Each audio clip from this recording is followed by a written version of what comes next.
Hello, everybody, and welcome to the newest indoor adventure in the Four Keeps Renewal, Part 6. Today is March 23rd, 2020, and you are loved. And that is a thing that we like to remind each and every single one of our listeners at the beginning of each and every single one of our games. And I feel, personally, like the current situation is a good time to remind all of you. We love you and we appreciate you for coming by. If this is your first time checking us out, consider going to youtube.com/indooradventures where you can catch up on all of the VODs of our games. Or if you are more of an auditorily inclined person, consider then going to anywhere podcasts are made available for free. You can find us there under the same moniker. And if you already support us on Twitch, YouTube, as well as podcasts, but are looking for further ways to help support the show, consider going to patreon.com/indooradventures where you can gain access to our after show called Nights in the Courtyard, where we answer questions not only from each other, but also from the community at large, and all of the proceeds that we get from that end up going to help further the show. So, this Sunday, for example, when you tune in for Tomb of Annihilation, you will see some wonderful new busts, of course, done by Danae of DanaeKeener.com. It'll be a good time. Other than that, we also have a Redbubble shop. So if you go to indooradventure.redbubble.com, you can also pick yourself up some wonderful merch. But with that, I believe that's it for my opening spiel. So, RJ, who are you playing tonight? Hey everybody, I'm RJ and I'm playing Caelum, the Shatterkai Wizard Cleric. Hi, I'm LBHackEmUp and I'll be playing Gwen, the Halfling Barbarian Fighter. Hi! I'm Cyber. I play Arjan, the Draconian Blood Hunter Fighter. I'm Wings. I'm going to play as Coriander, the Elegant Paladin. And I am the Indoor Adventurer, and tonight I shall be your Dungeon Master. So, last we left off, the Four Keeps ended up separating, with Gurn, the Winged Kobold, and Gwen going underneath the mountainside to open up a gate that would allow that went to an underwater chamber that would allow Cori, Arjan, and Caelum to actually pass through and then enter into the chambers within the island itself. Gwen was successful in her trip after having made quick friends of 3 brand new kobold companions. You were able to then open up this door, allowing our party members who were being confronted by a water djinn to then allow to pass. It was at this point that our group ended up reconvening beneath the isle. And for those of you who are just tuning in, the reason why they have to go beneath the island and work their way up is because an old enemy of theirs, the Keshin Trade Company, has actually taken over the Isle of Arask in the dragon's absence, and now rule over it, much to the chagrin of our dear kobold friends. So, let us pick back up where we left off. Gwen, you have reconvened, or you are in the process of walking back to your party, and the rest of the party is being spoken to by the Head Beautician Skip, who is letting you all know about the situation up top, and effectively says that we have been stuck down here in these tunnels for quite some time, and most of that has to do with the fact that, well, the goblins have taken over our tunnels and we're being forced down. They're trying to make their way in deeper. But from what I've been told from your friend Gwen, you're all going to be trying to help us. That bitches! Oh. Hi, Gwen. Yes, that's the plan. Excellent. I can help lead you to the entryway to the third area. There are 3 levels that you're going to need to get through in order to reach the top, and, well, this is our last line of defense, really. So if you need any time to prepare, now's the time to speak up. We may need some time to prepare.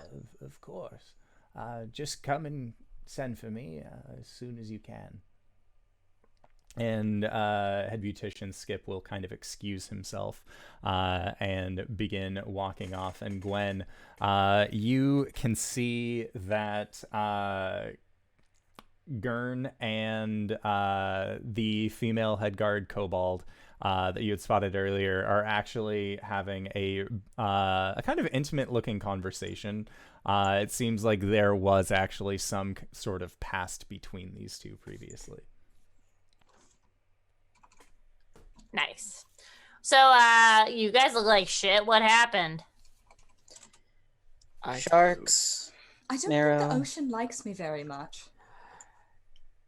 Yeah, why is it every time we fall into water, sharks attack us? That's where they live. It is where they live, yes. You know,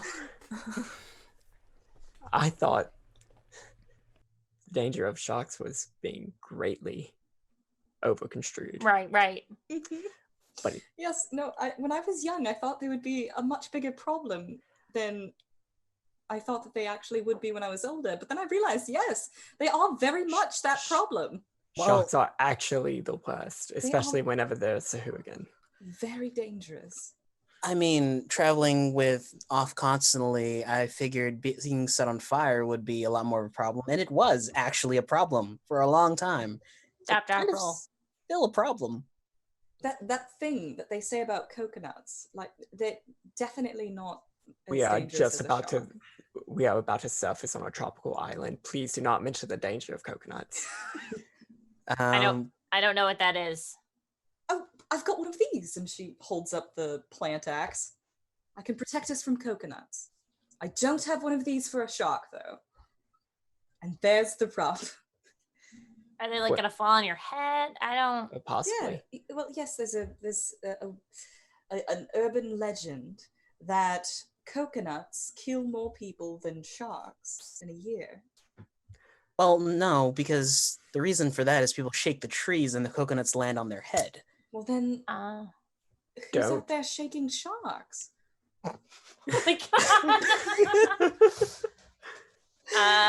Right. So we went into the tunnels and fought a big fuck all creature that like brought things back from the dead. What? It's pretty creepy. Like the tunnel itself brought things back to the dead? No, it was a Back from big the fuck dead? all creature. Oh. I made some kobold friends. Oh. I don't remember their Great. names. And I was like gold. One of them was gold. One of them was mud colored, and one of them was red. They sound lovely. That sounds great. Were they helpful? Oh yeah, they think I'm a hero. You are a hero, Gwen. That wasn't what I asked, but okay. Yeah. We're good friends now. It's oh god, they all look the same. Gwen, make an insight check. Okay. There's a Gwen was a good person. Insight for this character is +0, 12. They all look the same. There is no possible way. You spot Rosemary because they have a flower crown, Right. and that's about it. That one. Hi. Hey. Hi. Yeah, they were cool. One of them raged out. The one with he had glasses, I think. Anyways, so what do we do now? What's the plan from here? I forget. We rest up. Well, yeah, rest for a little bit. You open up a door that we can go through, and I did that. We need to go through 3 levels and make it to the greenhouse. Right. Did you figure out where specifically this thing is supposed to be? Yeah, of course. Okay, where is it? Hey, Skip. Oh, are you ready to set out? No, you know better than I do. You know, can give more detail. Where is the stick? Well, if it was... And Skip just takes a long look towards Arjan. Yeah. Why are you looking at me? Like, feels... Make an insight check.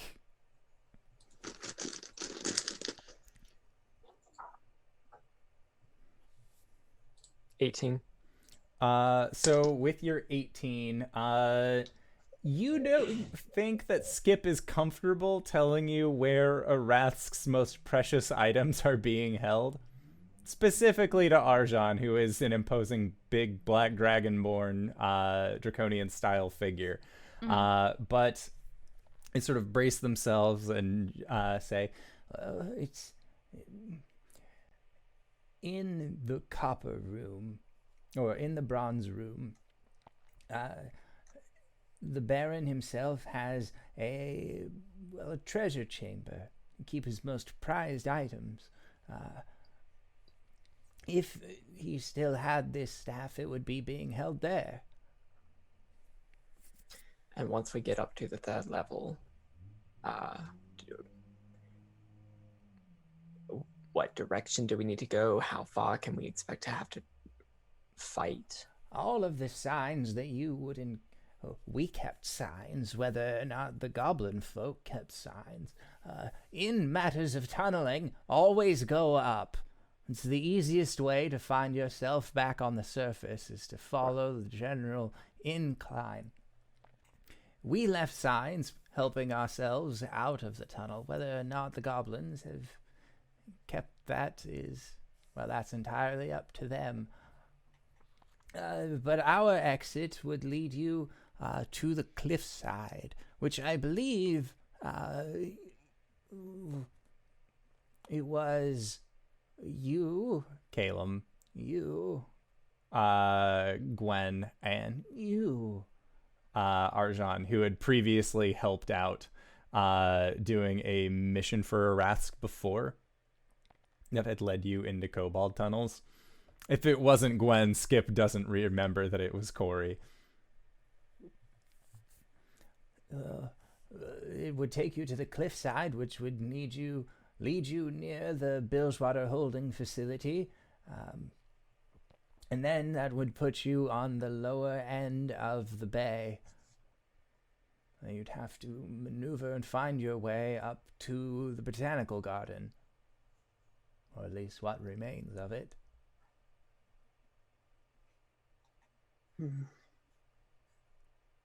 All right. We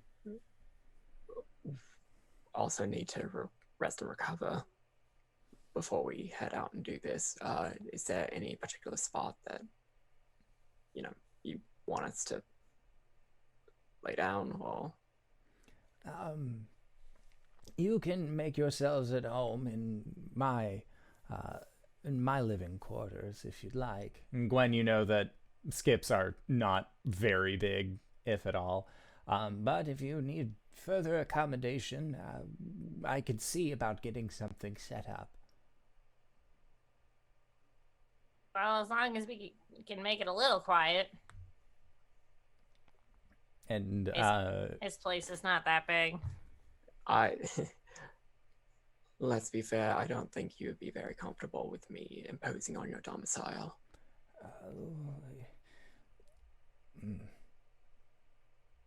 So just whatever is convenient. Of course. And Skip will then leave you to then go and make the proper accommodations necessary for you all. And it takes roughly about 20 minutes until you are taken to a very ramshackle, it could be described as a tent. It is basically several posts that are hung up, and there is a big piece of hastily sewn together cloth fabrics that are draped over it. It looks like a very patchwork tent cover. So that way you all still have some privacy, because they don't really have anything that's meant for somebody as tall as Arjan. So they kind of had to throw something together, but Kobold ingenuity, as well as a bunch of sets of idle hands, they were actually able to get this together for you rather quickly. All things considered, would it be described as safe under normal circumstances? Structurally, no, but given your current situation, you think that it's fine.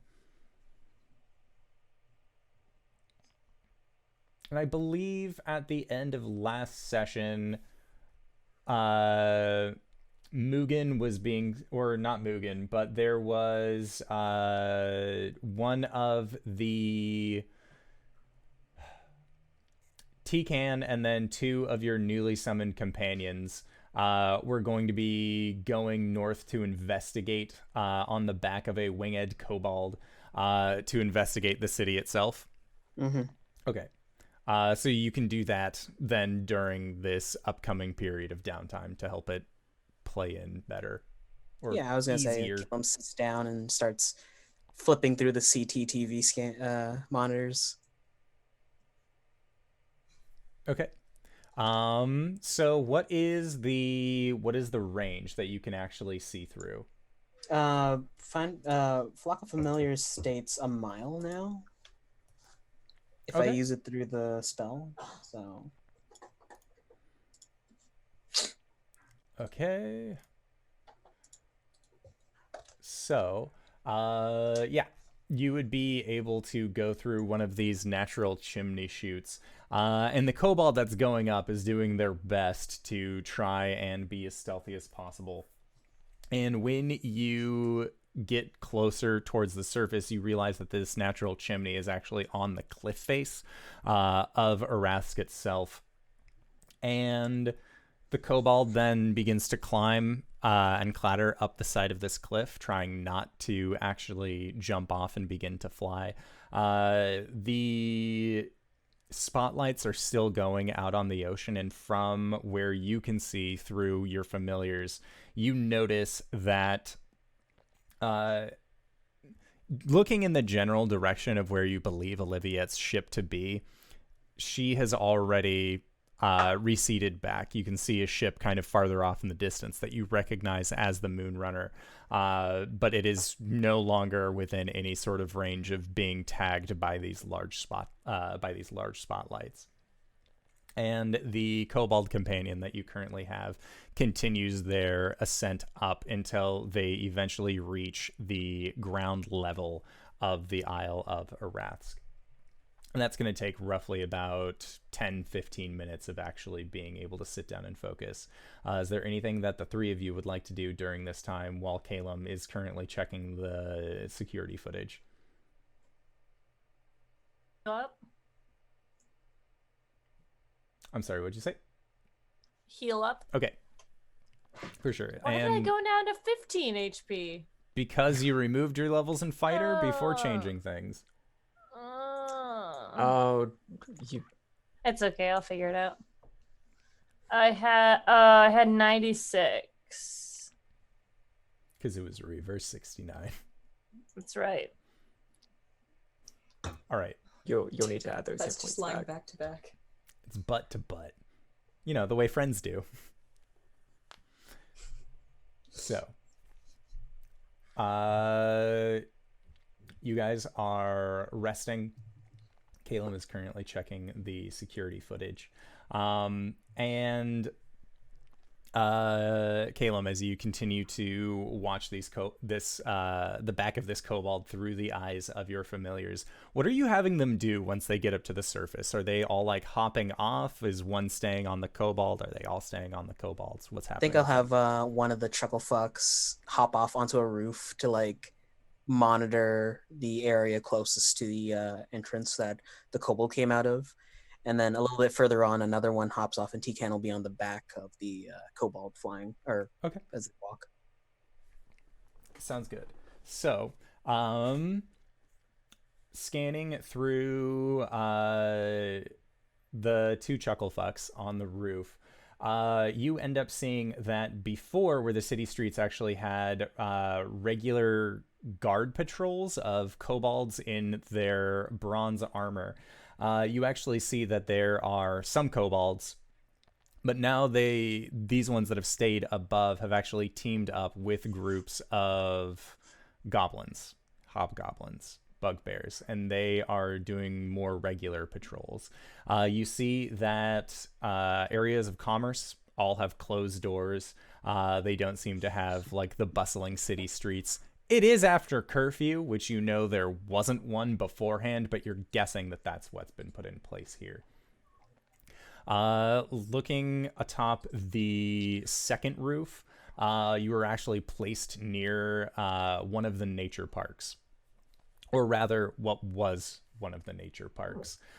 It seems like these empty areas that didn't exactly have room for, that were all kind of off limits to chopping down or touching or doing anything, have become war camps. It seems as if the goblinoids who have taken over this area feel more at home under the night sky.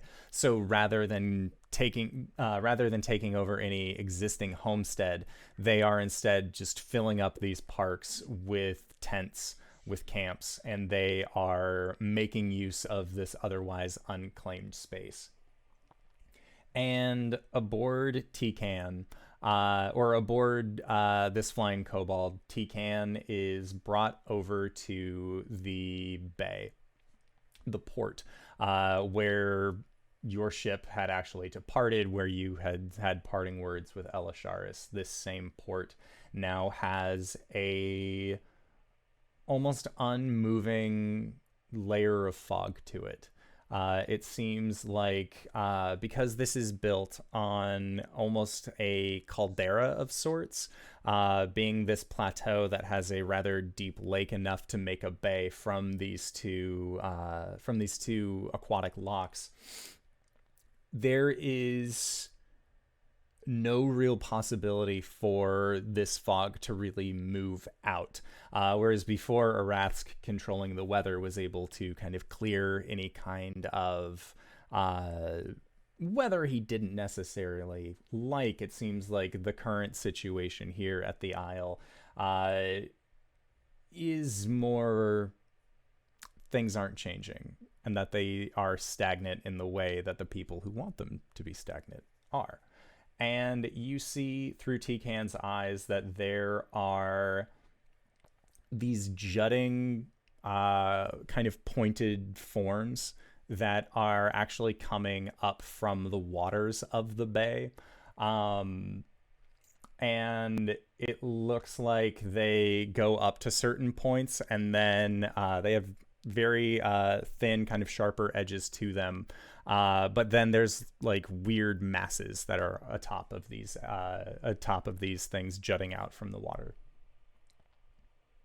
I guess he'll keep inspecting until the hour's up, and then all three familiars just... Okay. Do you have Tican get closer?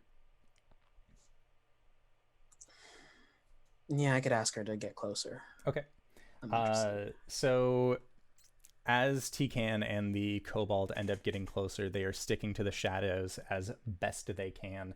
And down below, along the docks, you actually see that there are, again, patrols that seem to be coming and going. And these large posts that seem to be jutting up from the water, the odd forms that they have at their ends are human, or humanoid, rather. And you realize very quickly what Head Beautician Skip had said about the Keshan Trade Company making examples of the people that stood up against them. Within this bay, you see that there are many a form and figure that are currently pierced through with these large jutting pieces of wood that have just been left for the ghouls to feast on. Make a perception check. Oh boy, I wonder if Tifa's there. Perception is a 22. Okay. So with a 22, you actually do recognize a few of the individuals who are currently atop these spikes. One of which was a neighbor of yours, actually. A half-elf moneylender by the name of Danny Halfstring currently rests Indoor, what the fuck?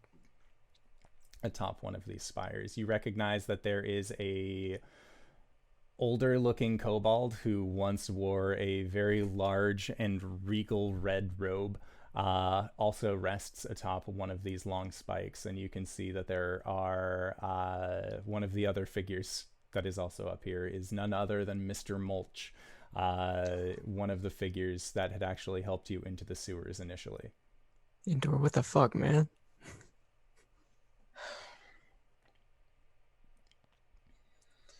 And then your hour is up. Everyone can see Caelum just rubbing his eyes.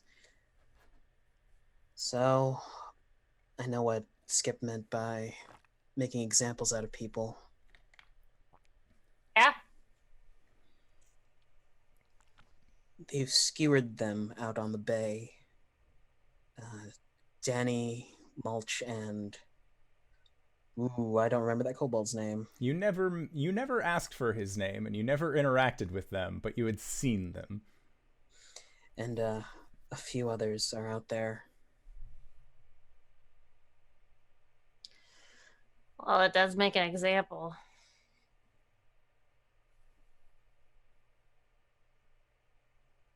We gotta stop this. Yeah. Yeah, we do. What was that, Cori? We'll make them pay. We'll make them pay. You guys ready? To rest up? Yes. Oh. Gwen's like standing up, getting her axe up, and puts it back down. Some of us need spells. Speaking of, hey, Indoor, Yes. could I try an Arcana check to see if I could transfer my Arcane Recovery over to Cori? Cori would not be something. Because she's a divine caster. Yes, she doesn't learn her magic through book learning. She feels magical, and that's how that happens. Then I am going to selfishly take this for myself then. Okay.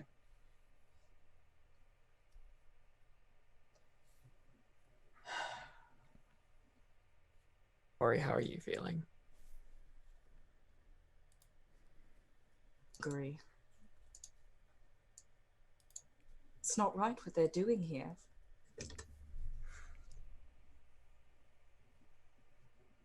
Do you feel like you're ready to go up against them now? Or do you think you need a bit bigger rest? I can do whatever needs to be done. Every moment we wait here is another moment that these people's leader takes another step closer to death. Right, but we need to fight through 3 levels of halls that are surrounded, or that are filled with these people. And then more to try and get what we needed here. And then we may need to fight back to the ship. If you need to take a rest and get every single resource that is available to you now, it would be the time to do that.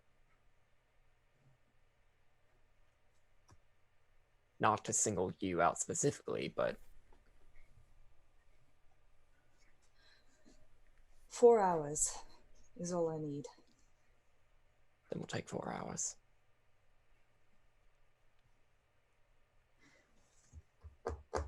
She's gonna go sit down and try and have a productive trance. Okay. Sounds good. So Cori is going in for a long rest. Caelum, are you also doing a long rest? You have the 4 hours to do it. Yep. Gwen, you have been given a short rest and then a couple hours to just hang out with Arjan. What would you like to do? Give him an in-depth retelling in Gwen's fashion of what happened while they were split up, and then maybe go chat with the kobolds again. Okay. She can find them. You're in their enclosure. I'm sure that it'd be very easy to find some kobolds to talk to. Yeah, I meant the ones that she went on a journey Oh, with. gotcha. Make an investigation check. Oh boy. Oh, that's a natural 20. Hey. Hey, not all these kobolds look the same. You're able to actually it's- find the ones that you've been with before. It's like that when you like, I forget what this person looks like, and then you see them and they're like, that's it. That's what they look like. I remember now. That's what she does. Alrighty. And Arjan, is there anything that you would like to do while your elven companions meditate? Arjan's pretty sure that everyone here hates him, so he'll just be chilling with the elves. Just in a calm meditation. He doesn't need to take a long rest. Okay. Sounds good. So, Caelum and Cori, the both of you, can gain the benefits of a long rest. I would also like to attempt to take on my summer form. Okay. Make a wisdom check.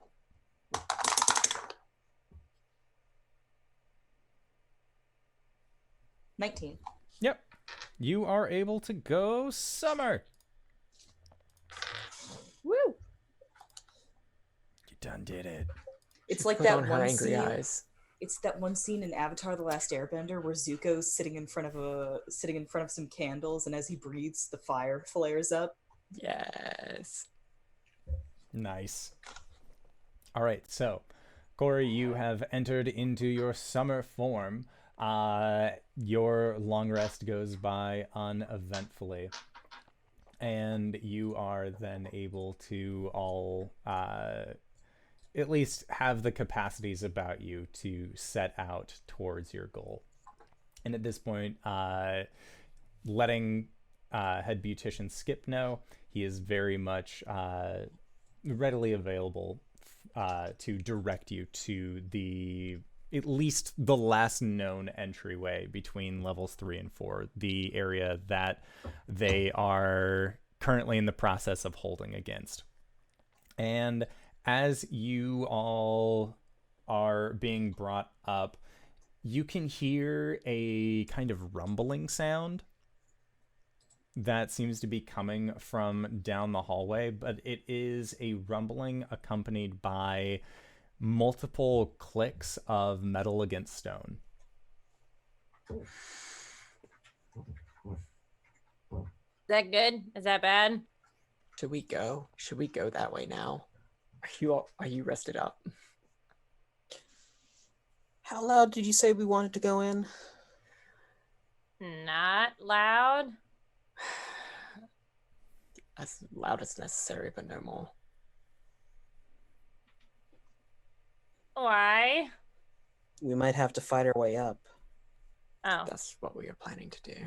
easy. Could I have a tune to the harpoon, by the way? Yeah. Your harpoon of returning. I got me a range option, guys. Woo! That's a What a hell of a coincidence. So did I. Nice. Alrighty. I'm scared. I'm scared. They're in danger. Yeah. I mean, what? No. So, Skip, you see that there are some kobolds that are actually like facing off towards this tunnel. Gwen, you've seen this before. But you realize that the kobolds that are here are the actual fighters. These are the ones that are wearing armor that look like they are prepared to throw down. And as you get in closer, Skip lets you know that the goblins they are crafty, and they're making their way down as quickly as they can. But they don't want it for just themselves. The taller ones, the bugbears and hobgoblins, Our tunnels weren't for them, so the goblins have devised a way of expanding them. At a much more, well, reasonable rate. Reasonable for them, anyways. What you're hearing up there is one of their tunnelers. Is it like a big fuck all worm or something, or is it like a machine?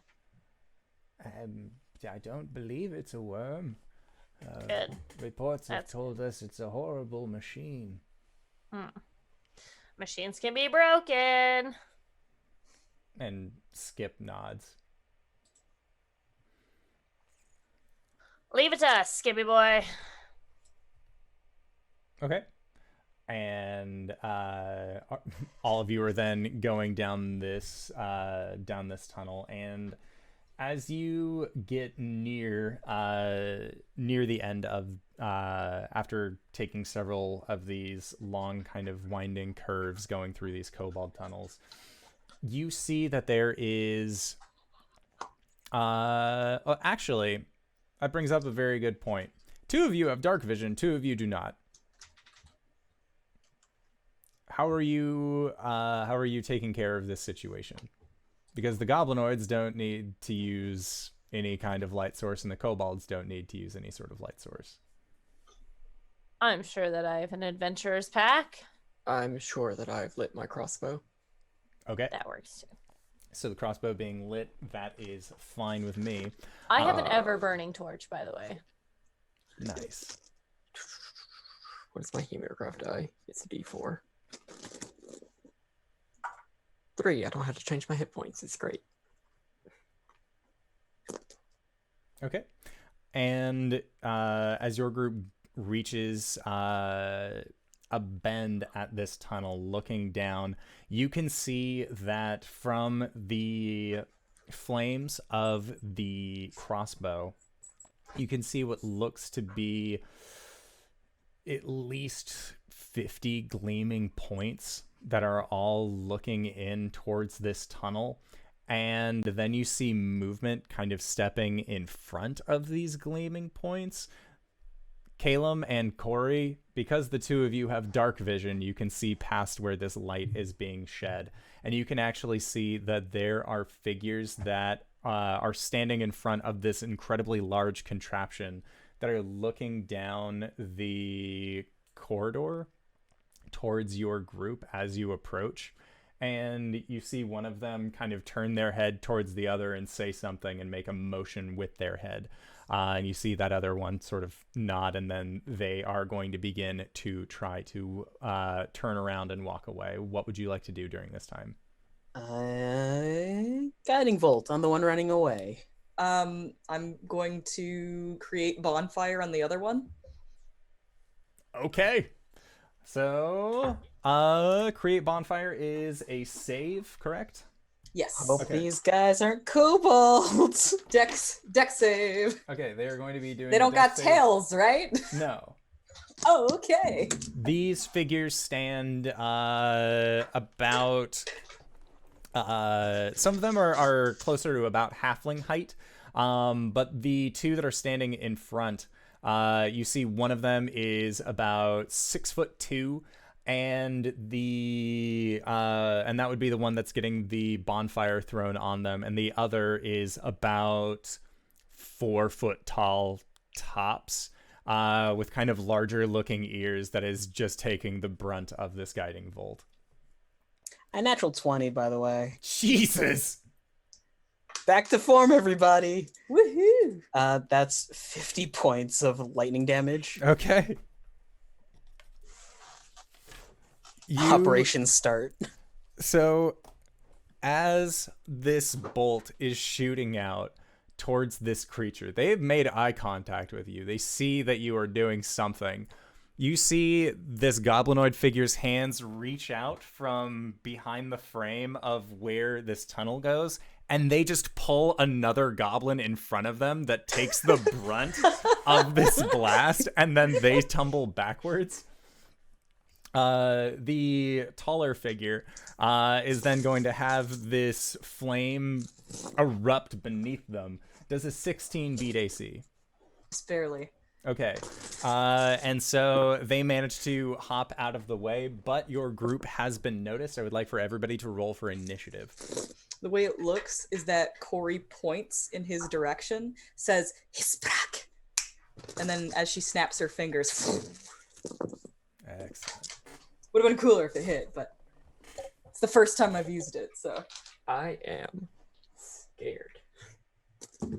Okay, so 22. I roll an advantage. I rolled a 4 and a 1, so I re-rolled the 1. I got another 1. Well done. Aw. You won the lottery. And I got a 3. What the fuck is happening? Bad day to be a halfling. I guess. It's fine. 12. 22. Okay, so Caelum is 12, Arjan's 22. Gwen, you said you got a 3? I got 5 Okay. total. And then Cori, what'd you get? 7. Okay, sounds good. So at the top of the round is going to be Arjan. Who do I see? I do not have dark vision. They're bonfires. So I'm there not is one of the now cool a new Wild Mount bonfire. Dragonborn. Huh? I'm not one of the cool new Wild Mount Dragonborn who have dark That can vision. see in the dark. So Cori did cast Create Bonfire.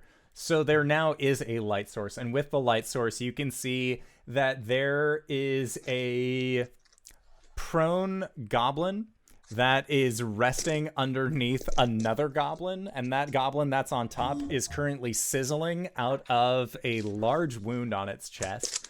And you see this contraption in front of you that is taking up a massive wall on the cave, and you can, or that is taking up the view front facing. Does the bonfire. contraption look like it is currently being moved? You see twin Like in sets operation? of reflective eyes staring back at you. It seems like there are 2 goblins that are inside of this contraption that are currently maneuvering it. They are in front or behind a large mesh window, as they want to see where they're going, but they hate the idea of little slits to actually be viewports. They want to see the destruction. Right. Okay. So, I would like to attack the one that just pulled his buddy in front of him. Okay, they are prone, as well as have cover from the corpse that is above them. Okay, I will. There is also the 6-foot-plus figure who had just dodged a bonfire. I'll do that one. Okay, That one, they're not prone, right? no, they are standing. Okay. They're not 100 feet away from me. Right. They are not. I'm gonna take a couple shots. Is that what I'm gonna do? I think, yeah, that's what I'm gonna do. Take a couple shots. Okay, so one of them was a natural 1. That does not hit. The other one was a 16. A 16 does not actually hit them. That's my turn. Okay. And it seems as this glowing red crossbow bolt is being shot towards them, they just kind of turn out of the way. It's very easy to dodge a light source, it would appear. Then next up is going to be that figure, who is actually going to bark at something off to the side, and then with a hand motion kind of make a dismissive backing. And then they are going to look towards your group, and they are going to kind of actually step off to the side and then take cover behind this large mechanical contraption. And that is it for their turn, as they take the dodge action. So then next up is going to be the machine. So this machine, you see the goblins inside just begin moving their hands up and down frequently. One of them reaches up and you feel like they are flipping switches on some kind of utility board, and with a grumbling noise, this machine roars to life and actually begins going through the stone, expanding the tunnel, and it is going to be getting closer to your group. Then, now that you can see the front of it, there are pickaxes that look like they are on mechanical pushers and pullers. These pistons that are actually being used to quickly clank away at the stone walls around it, as these large treads on the lower side are actually acting as scoops to move any kind of dirt and debris that the pickaxes are creating on the bottom down towards the back.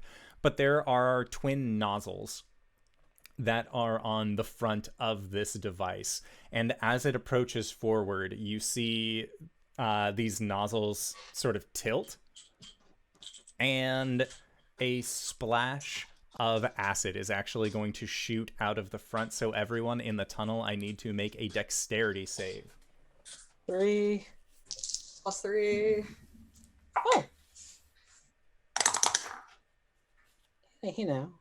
15. I rolled a naughty 20.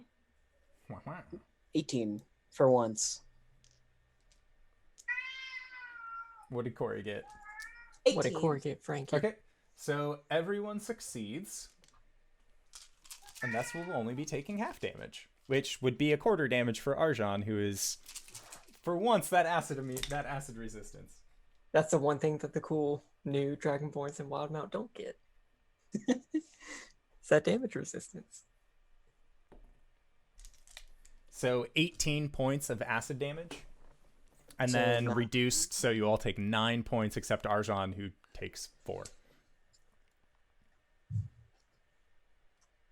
That tracks. All right, so then, yeah, that is it for this large construct. Next up is going to be Caelum. How far away is it from us? This large construct at this point is 30 feet away.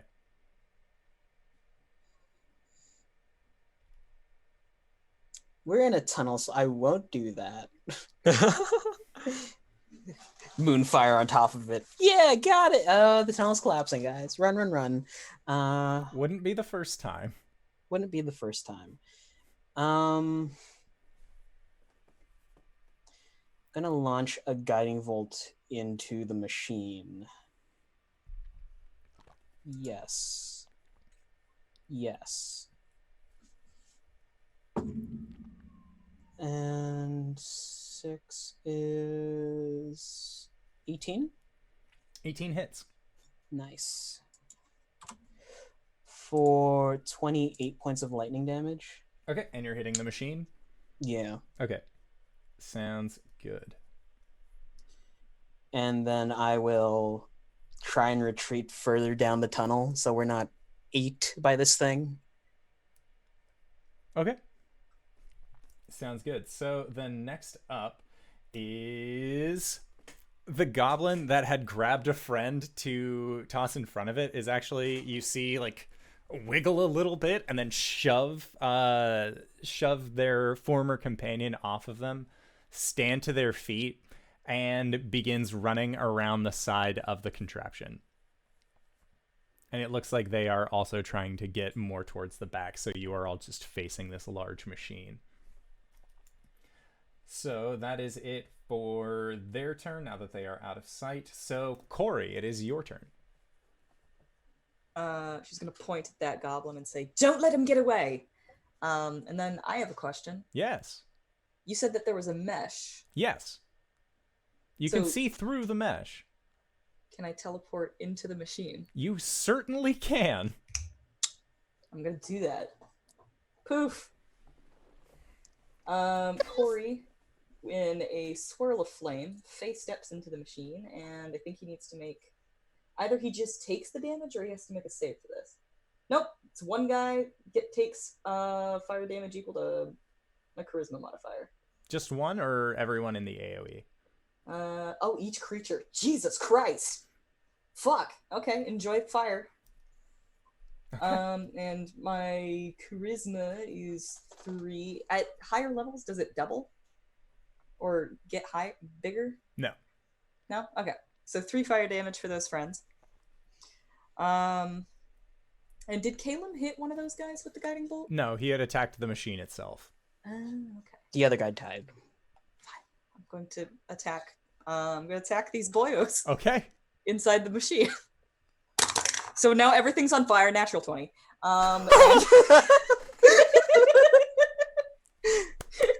Everything's fine. Natural 20. Okay. Natural 20 on the first guy. I don't think I'm gonna smite. I don't think I'm gonna smite this. I don't think it's gonna happen. Maybe I should have. It's fine. Plus a number. Come back here, you. All right. So 11 slashing damage on the first guy. Okay, he's still up. Ah, fuck. All right. I should have smited. It's fine. And I will attack him again. Does a 13 hit? A 13 does not hit. All right.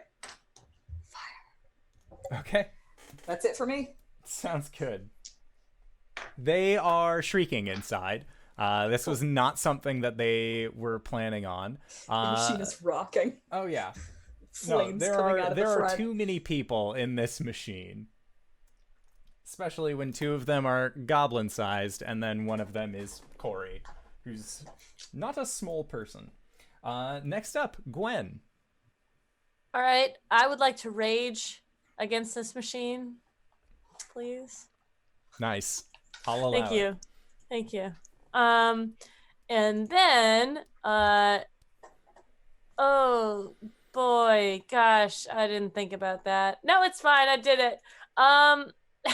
Gwen's gonna attack the machine. Is there a spot where she can like either jump onto it or get under it where she can attack it without the axes being in her face? You would be able to get under the front of it, but it rests fairly low to the ground, so it might be running you over if you do. There wouldn't be like room for a full swing of full range of motion. Right. Well then. Can I find a, let me just see. Is there a spot that I can see that looks like, well, that looks important. It looks like it's keeping the wheels on, sort of thing. The wheels are a long series of treads, so you could try and knock the tread off of the wheel. Other than that, there is that shiny nozzle that had shot acid out on your group that you feel is important, but only because it shot acid on you. Right. I'm going to go with the carriage type deal where if you damage the wheels, the thing can't do anything. So Gwen's going to slide under this thing, and then she's going to kind of move her fists together, and she is going to activate her echo gauntlets, and she's going to bamf behind this thing while doing thunder damage to it. Nice. So she is casting Thunder Step. Okay. And is that a dex save? It is a, sorry, it was loading. Must make a Constitution saving throw. Con save. Okay. It failed. Is it us that needs to make the save for Thunderstep? No, the machine does because she slid under it. Okay. No. She didn't Thunderstep away from this spot. She went under the thing, Thunderstepped, and she'll like get behind it. And it does kind of pop up on the front, and Cori, you're inside and get kind of jostled from this loud, thunderous noise. Mm-hmm. That's 19 damage. Okay. Sounds good. It's my action, my movement, and my bonus action. Now I'm behind it. Sounds good. Next up, Arjan. Wait, do I see the goblin? Is he trying to get away, or did he go right. inside Yes. of it? Goblin is currently running down this tunnel, and you can see at the back of where you are, the taller figure that was there previously that you didn't really get a good look at is standing on the other side as well. So on your right-hand side is tall figure, left-hand side is goblin currently running.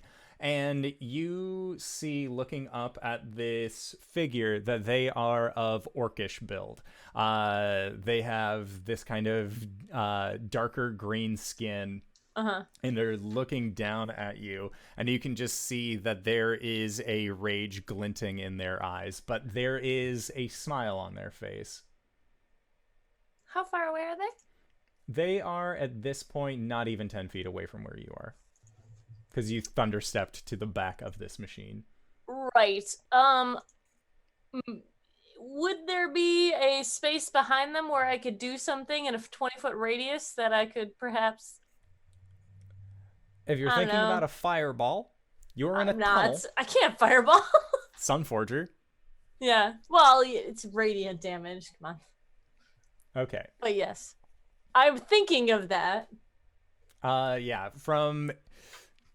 It is a 10-foot hallway, like 10 foot by 10 foot is what this tunneler is actually capable of making. So it's not like there is 20 feet past him. It is just you, this dude, and on your side as well as this goblin that's just been running. I'm sorry. There's no tunnel behind it. So in terms of the 5-foot square breakdown, yeah. Imagine 2 lanes. In your lane, at the base is you, goblin running up farther. Then on the other lane is going to be adjacent to you, the orc. Right, okay. So the little dude, though, he's far enough away that I could probably fireball him, right? Yes, it would hit inside of the cave. It's not a 20-foot sized cave, but it would be 20 feet away from you. I don't see a downside to this. Gwen is going to action surge and use this thing. She's going to throw the Sunforger down, and when it, like Mjolnir, when it gets just far enough away, it's just going to explode. Okay. Sounds good. So... We went through this on Saturday. I'm sorry, okay? This is Gwen. She's raging. She doesn't understand. One of my dice went up my sleeve. Let me just... So it needs to make a dex saving throw. Okay.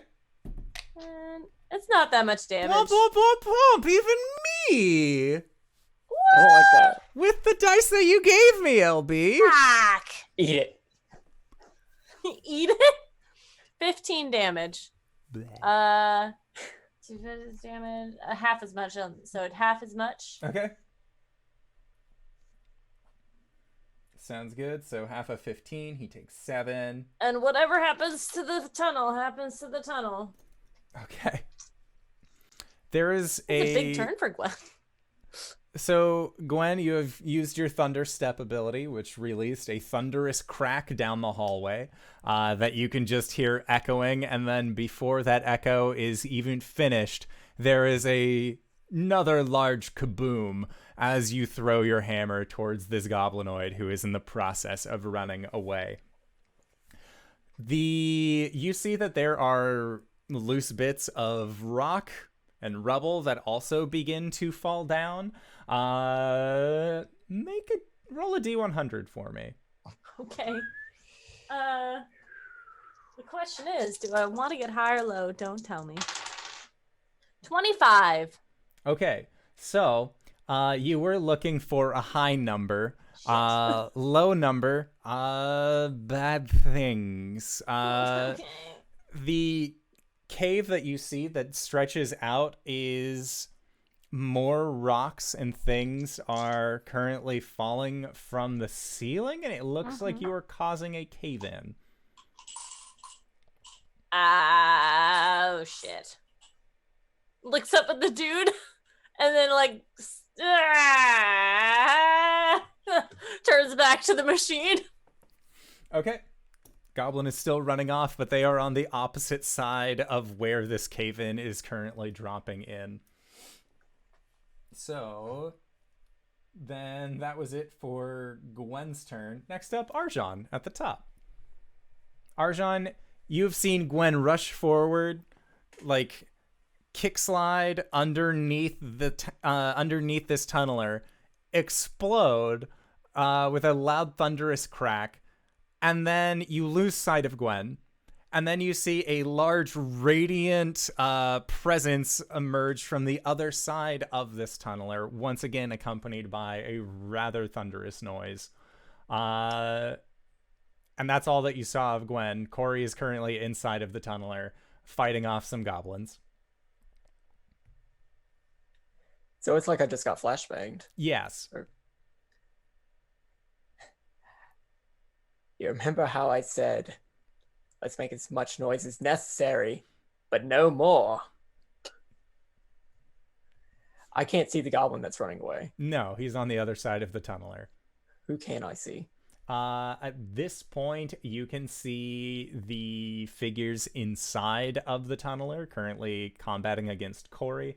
And if you got up to the front of the tunneler, you could step on either the right or the left-hand side, and depending on what side you end up stepping on, you might be able to see some of the figures behind. Yeah, I'm gonna run forward, try to see anything. Okay, so getting on the side of the tunneler, you can see the orc who is currently standing near Gwen. But past where your dark vision is, or where your vision is able to keep up from that campfire that Cori had put out, you cannot see the goblin who is currently running away. But you can see that there is the start of a cave-in happening. Fuck. And I'm just gonna take a couple of pot shots on the goblin, or the orc. Okay. Have anything else I can do? Does 21 hit? Yes. Then they will both hit. Okay. Reroll to 1. 11 plus 6 piercing damage, so 17 points of piercing damage. Okay. 8 points of fire damage. So you said 15? 16. Okay, 16 and 8. No, 17. 11 plus 6, 17. Plus, so 25 points of damage overall. Yes. They have no damage resistance, so you can double them together if you would like. Or couple them together. So yes, that was the first one, or was that total? That was total. Gotcha. All right, so then next up is this orc figure who barks out something that you can't really understand unless there are any of you who speak Orcish. Do you? No. Hi, RJ. And they are going to cry, make this very commanding call. And the goblins that are inside of this machine with you, Cori, are going to actually make attacks against you with their reactions. That's a 7 to hit, so I don't think that's going to work. And the second one got an 8, so that's also not going to hit. And then they are going to make a series of longsword attacks on you, Gwen, as you are directly in front of them. And that is a 17 to hit. Okay. Yes, sir. So that is going to be for 18 points of slashing damage. Key. And then their second attack does a 13 hit. Nope. Okay. That is all that they are able to do on their turn. So then next up are the goblins running this machine, who currently have found themselves directly involved with a burning Eladrin form that is Coriander.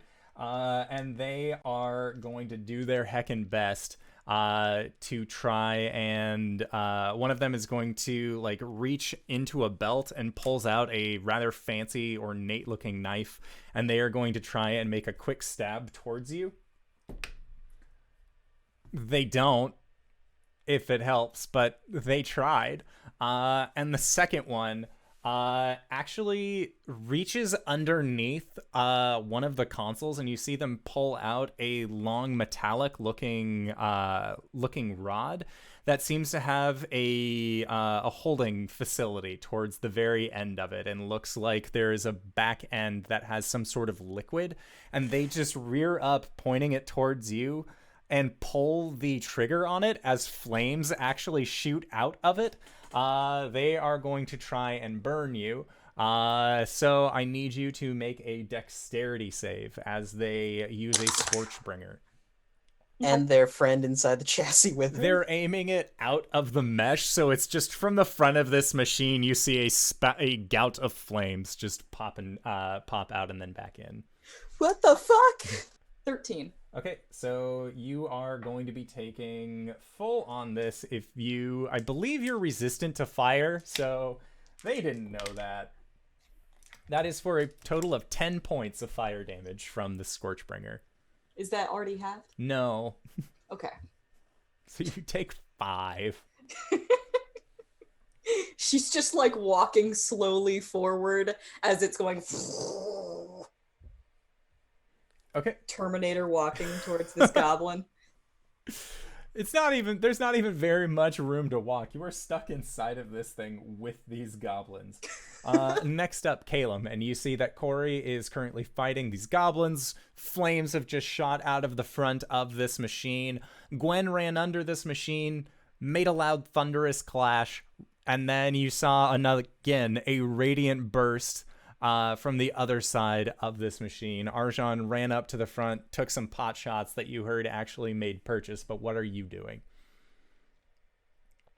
You're Muted. I'll run to the other side, I guess, and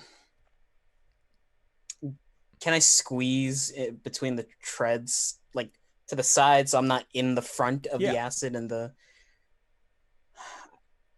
Do I see the other goblin running? At this point, they are about 100 feet away. And they would be behind cover as, again, there is a cave-in that is currently happening. Caelum pulls out a club, and he's going to hit the machine. Yeah, it's a mace, sorry. And I get advantage on this. So the first roll is a natural 20. Nice! Christ.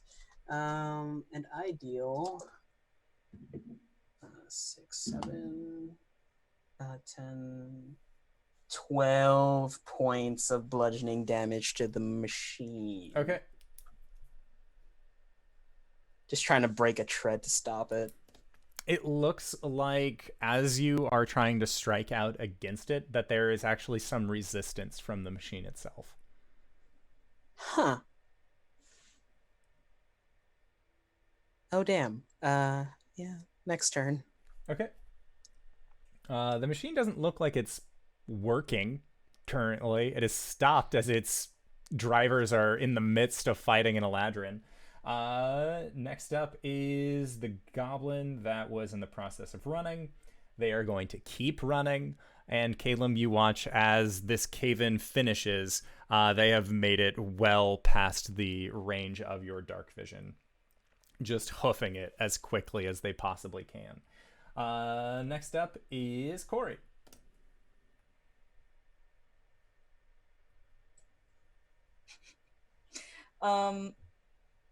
Is the goblin that's currently flame throwing me, is he the one that I hit before or the other one? No, the one with the knife was the one that you had hit before. Okay. Yeah, so like the flames are just kind of like she's put up an arm to kind of like deflect them a little bit. And she's gonna go for him. Putting up an arm, like you have two arms. She's putting up her arm. Okay. The arm. Let's see. I know words. 16. Yeah, 16 hits. All right, I'm gonna smite on this.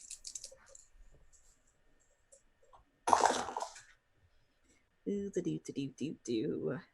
Simple math from a sleep-deprived brain. Uh-huh. So it's gonna be 13 slashing damage. And 14 radiant damage. Holy shit. Yeah, they It's a good smite. there is a shadow of where that goblin once was. All right, second attack.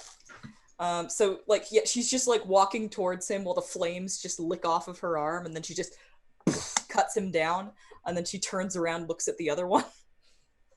And they just like have this knife, or no, this is the one with the flamethrower that's just like looking at you and like getting ready to fire again if given the chance.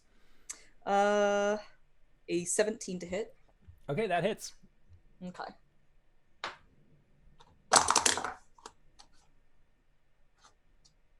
$15 slashing damage. Okay. And that's it for me. They yet remain. Indeed they do. So then next up, Gwen. Gwen is going to attack this bee who just attacked me. Get it. All right. I will recklessly attack. Plus, this is the run tax, so it's +7. So dirty 20 on the first one, and more than that on the second one. Nice. Sunforge is a D8. That's 9 plus 10. Okay. 19. This orc has seen better days. And as my bonus action, I would like to manifest an echo. Hoo-hoo. So when Gwen strikes down, she has Grayskull above her, fighting alongside, doing her movements, and then suddenly Grayskull shifts behind this creature. So he is no longer attached to her, but still in fighting mode. Nice. Mm-hmm. I dig it. Arjan. I cannot see. I'm legally blind. Things are on fire. Are things on fire? Can I see? Can I fight? Is Grayskull glowing? Grayskull is not glowing in a luminescent fashion that Arjan would be able to pick up on. However, there is still a bonfire that was lit on your side. So like the edges of this low light vision, you're still able to see them. So my main goal is to hit people. Who can I see? You can see a goblin with a flamethrower on the inside of the contraption with Cori, and then you can see an orc fighting against Gwen as Grayskull has just walked out of Gwen and is looking formidable in his own Goliath right. How does he look? Not great. He looks pretty hurt.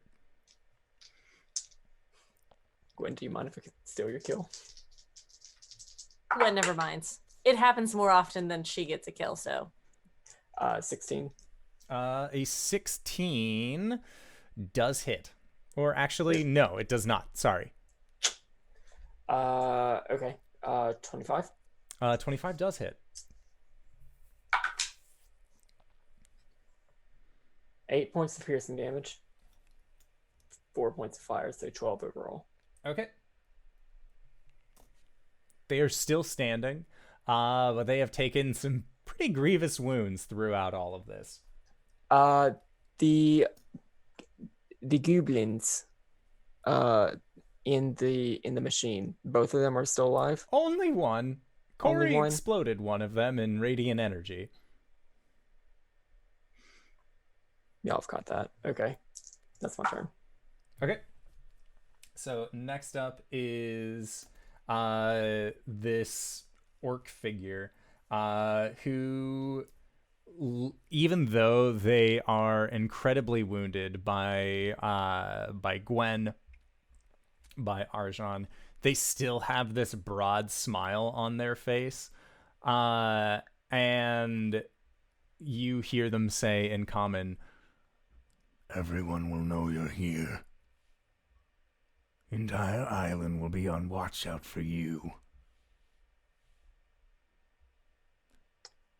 Gwen,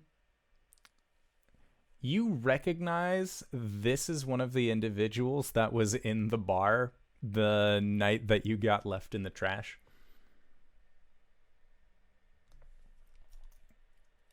And they are going to then try and strike out against you, Gwen. Cool. That is a 17 to hit 17 hits. for 18 points of slashing damage. Okay. And then a 13. 13 does not hit. Okay. Sorry, how many points of slashing damage? It was 18, so Okay. cut that in half to 9. 9. And then, let me see. Yeah, and then they will bark out again.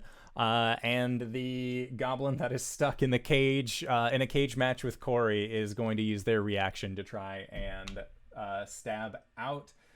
Does an 18 hit? Okay. They finally get their stabs.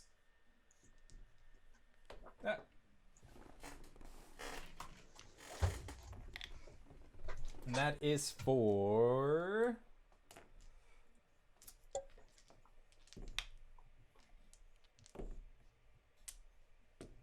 That is for 16 points of piercing damage.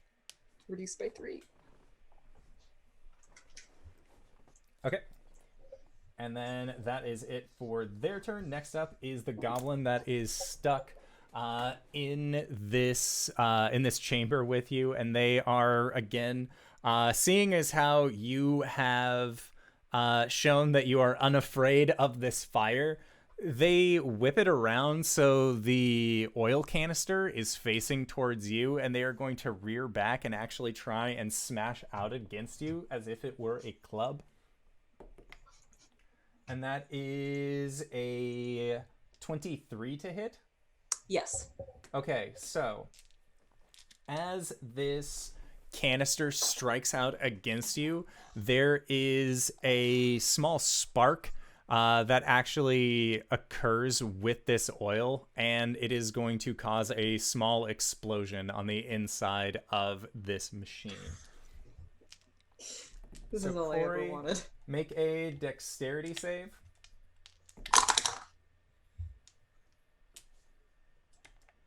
Okay. 11. Okay, so you are going to be taking half of 14 because you're resistant to fire. Okay. And this goblin on the inside is incinerated, thinking that it is going to try and best this new opponent. It is on its way to Magoobliet, so, you know, all things through the great gods are fine. Magoobliet speed, you magnificent bastard. And they are no longer in combat, and the inside of this contraption is rightfully exploded, but it looks like there was minimal damage to the actual consoles themselves. Next up is actually Caelum. Caelum, there is only one figure that is left, and that is the one that Gwen is currently engaged with. Time to go clubbing, I guess.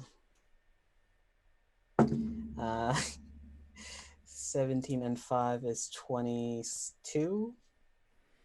Yeah. Wait, are you even close to me? Yeah, I'm on the other side. I could Oh. loop around and then Yeah. Sorry, I thought you were still at the front. 5 points of bludgeoning damage. Okay. Sounds good. Whack. Hi. And now there is like blood going down onto this orc's eye. And that just seems to actually brighten their day. They are totally okay with being this fucked up against you four. So then next up is Cori. And Cori, you are stuck inside of this machine. Can this thing go backwards? Make an insight check.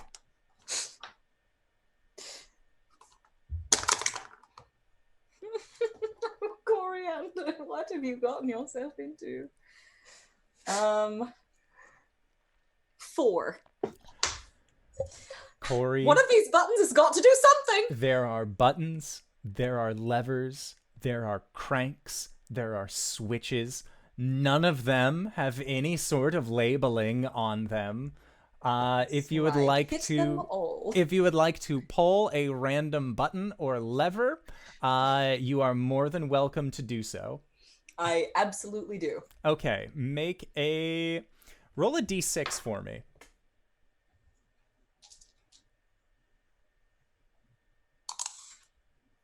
6. With a 6, you hear the sound of rushing liquid, and then from the front of this machine, you see the acid spray down an empty hallway. And as it splashes up against the walls, you can see where there were there was like jagged rocks. The acid actually kind of smooths it out and becomes a little bit more malleable. Oh, that's actually rather pleasant. Is there... What all can I see from in here? You can see down the tunnel that you guys were coming from. I can't see backwards at all. From the back, there looks like a hatch that would be on the top side that you could then like undo and then come out of. It looks like that's the entryway into this machine. Can I spend the rest of my turn doing that? Yeah. All right. Punt. And you kind That of pops out. Yeah, and this machine is about the size of a small car. But it was a small car designed for individuals that again stand no more than like 4 feet tall. She's gonna look down and say, Caelum, tag in. Okay, next up, Gwen. So as this dude says, now the whole island will know you're here, Gwen just grabs him by the shirt and she's going to make a reckless attack at him. That's 24 and 13. 13 does not hit, but the 24 does. Okay. She's going to do 12 damage on that hit, and then Gray Skull from behind him is going to attack him as well. All right. Well, he only had 9 hit points left. Solid. So as she grabs him and stabs him through, she just says, "Perfect." That's a Mulan reference. He's Excellent. an orc. Yeah, and then pulls the Runtax out and lets him fall to the ground. Yeah, and it's like chopping down a rather large fleshy tree as this orc is just dropped down and then falls down onto the ground. Your group is now standing around this goblin tunneler, and there's a cave-in behind you. The air is calm. There's a small bonfire that's currently like still cooking, just having a good time at the front of this machine. And that is where we are going to go into our break for the evening. I don't want to ruin this, Gwen, but it might not actually be perfect.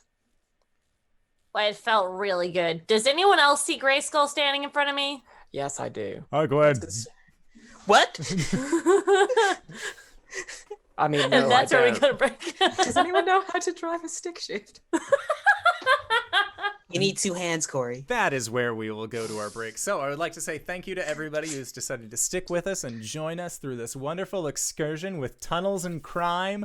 We are going to try and be back in 5 to 10 minutes, so don't go no place unless it is to grab a food, grab a drink, grab a friend, or possibly go to indooradventure.redbubble.com. Pick yourself up something nice, and we'll see you guys shortly. All right, everybody. See you soon. Hello, everybody. I forget how the rest of the song goes, but then it's like, secret tunnel, through the mountain, secret tunnel. Yeah. God damn it. Hello, everybody, and welcome. Before we begin, I wanted to say it at the beginning of the episode, but happy birthday to our dear friend Reevesbot. He's been a huge friend of the channel. He plays on Thursday, but today is his birthday, and he has been stuck inside of his house for the last several days. So, you should tell him happy birthday no matter what the day is, which will be really funny for people listening to this at a later point in time. That is at Reeves_bot on Twitter. Just tell him happy birthday for us. All right, thanks. But yes, you guys have now defeated a grouping of goblins as well as an orc and acquired yourself a goblin tunneler. You are standing around in the aftermath of this quick battle, and Grayskull's spirit has left Gwen. And how long does this spirit last for, Gwen?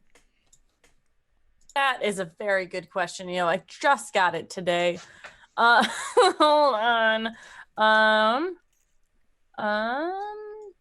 The echo lasts until it is destroyed, until you dismiss it, until you manifest another echo, or until you're incapacitated. So he's just with us. He's just there, man. The only person who heard him say, "Hello, Gwen," was you, Gwen. But the rest of you saw his mouth move, and just no sound came out. So, like, what's going on? And Grayskull looks at their hands, looks at their axe, which is the same axe that you have, Gwen, and then kind of looks at you, scratches the side of their head, and Gwen, you hear him say, "Honestly, I don't rightly know. I just got this feeling that you wanted me over there. And normally when that happens, it's usually like, oh, I'm blocking some damage for somebody or preventing them from being hit." And the rest of you just see Grayskull is very animated when he speaks. Gwen's nodding. But this time, I knew that you wanted me to attack somebody, so I did that. Or at least got ready to, but then, short round, you did it. Yeah, don't call me short round. Short stuff is fine. Short round is a little insulting. Thank you, I'm in very good shape.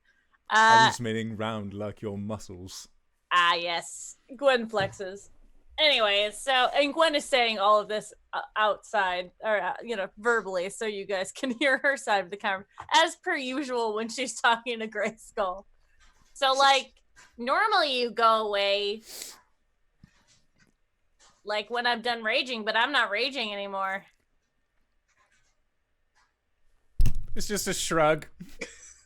Are you gonna hang out with us now? I suppose so. Gwen, can you ask him to clear the rubble from the cave-in and help us proceed?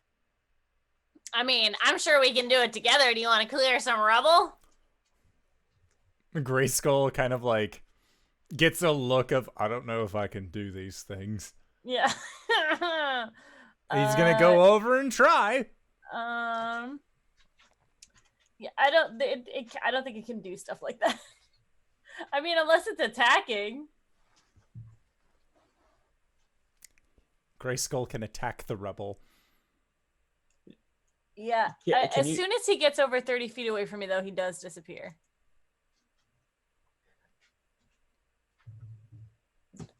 I mean, but you tell me. I mean, it's fine. Just, do you want to go back in my head? This is weird. He does a very, like, yeah, I don't like this. All right, come here, buddy. She, like, raises her hands for a hug. And he goes to hug you back. And as he, like, kneels down to give you a hug, you just see him kind of flash. And then your tattoos flash. And he is gone. Throughout this entire conversation, there's like a background gag of Cori trying to crawl out of the hatch and then like slide along the roof underneath. Caelum's then, like tugging. Yeah. And then like falling and like, one arm, oh no. Scramble, scramble, scramble. Land. Well, that's something I'm gonna have to deal with later. Am I right? Oh, Cori, are you okay? You're a little singed.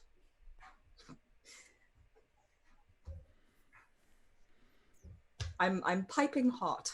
It's fine. Let's go. Yeah, you are. So one of them got away. I told you not to. I tried, and then this happened. These caves aren't very well built, okay? How far did he get? Is he still running? I mean, maybe. We can outrun a goblin, can't we? I mean, I can probably through a outrun. wall. Do you have your horse? Oh fuck! It's gonna take it. Not through a wall. Oh, I got this. Gwen starts like. Caelum has like popped open a hatch and he's studying the contraption. Make an insight check. Figure out how to use this thing.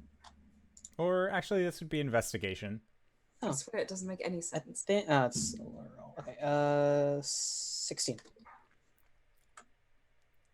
These levers, buttons, and other sorts of mechanical fixtures inside are what you need to use to operate this machine. You've been in a large construct before as a pilot, but that one at least had like clearly marked things that you could read. You also had two of the designers help With you us. Yeah. So you know how to make it go. Whether or not pressing or pulling on any of these levers will make it so, you're not sure. Well, I also can't figure out remember how that to... there were 2 operators. Jaegering. Yeah, so I have no idea how this works. Might as well try and destroy the panel so no one else can use it. What? Can I try? Sure. Gwen's gonna hop up and see if it's anything like the other one, because she got that one down to a science. Gwen, make an investigation check. At advantage? No. Sadly not. Investigate. How's a 6?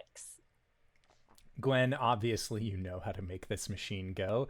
You just need to pull this lever, wait, that operates the actual picks. Right. No, you just need to flip this switch. The acid sprays out of the front again. Lubrication. This is fine. You still, like, even though you moved the original lever back to its initial position, the pickaxes up front haven't stopped moving. Now they're just sort of, like, tilting up or tilting down. Well, it's busted. Should I axe it? If it's busted, sure. Gwen believes it's busted. Okay. I'm gonna bust it. Bust it. Bust it wide open. So Bust it real good. Gwen is currently just smashing the inner working console of this tunneling device. The rest of you are stuck in this tunnel that has then since caved in. Are you going to try and clear out the cave-in that you are experiencing? Are you waiting for Gwen to finish smashing this and then redoubling your efforts somewhere else? What is your plan? Is there another way around? Probably going to be expecting us to come from this way. Yeah, Archon's just sort of like dejectedly like walking back toward Skip. Like, we need another tunnel. Okay. What? It would take a was while to get back to the Kobold camp. There was a higher tunnel, right? Yes. There was like, yeah. So could we get up there? Or was it all caved in? The hallway that you were in stops. Right. Okay. Skip was leading you here because Uh-huh. this was an easy way for you guys to get in. Right. The goblin was the orc was elevated. Yes. No, they were just No. tall. Oh, They were behind the machine. solid. I was like, yes, it is up on a ledge, and then it came down. No, got it. Okay, here for it. Does it have anything on it? The orc? Yeah. The orc has a set of chainmail. They have a rather wicked-looking longsword, as well as 35 gold pieces and 27 silver. And you also see that they have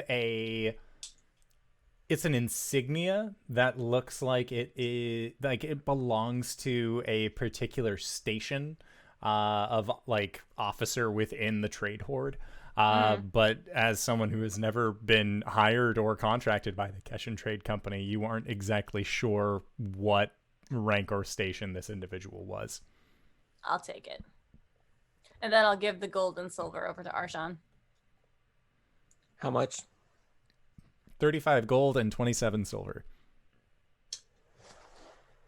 I guess I'll clear the way. Cori, do you want to help me? Yes. Yes, I do. So Indoor, while Gwen was smashing up the thing, Arjan did want to go over to the rubble. He is only aided by the light of his crossbow. What can I like see how thick it is? Make a survival check. Also, how much silver was that? Sorry. 27.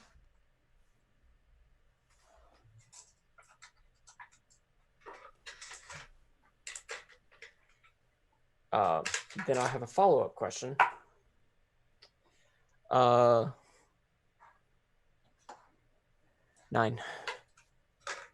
The follow-up question was, we saw, or some people saw the acid from the thing, like, sort of dissolve some of the rocks.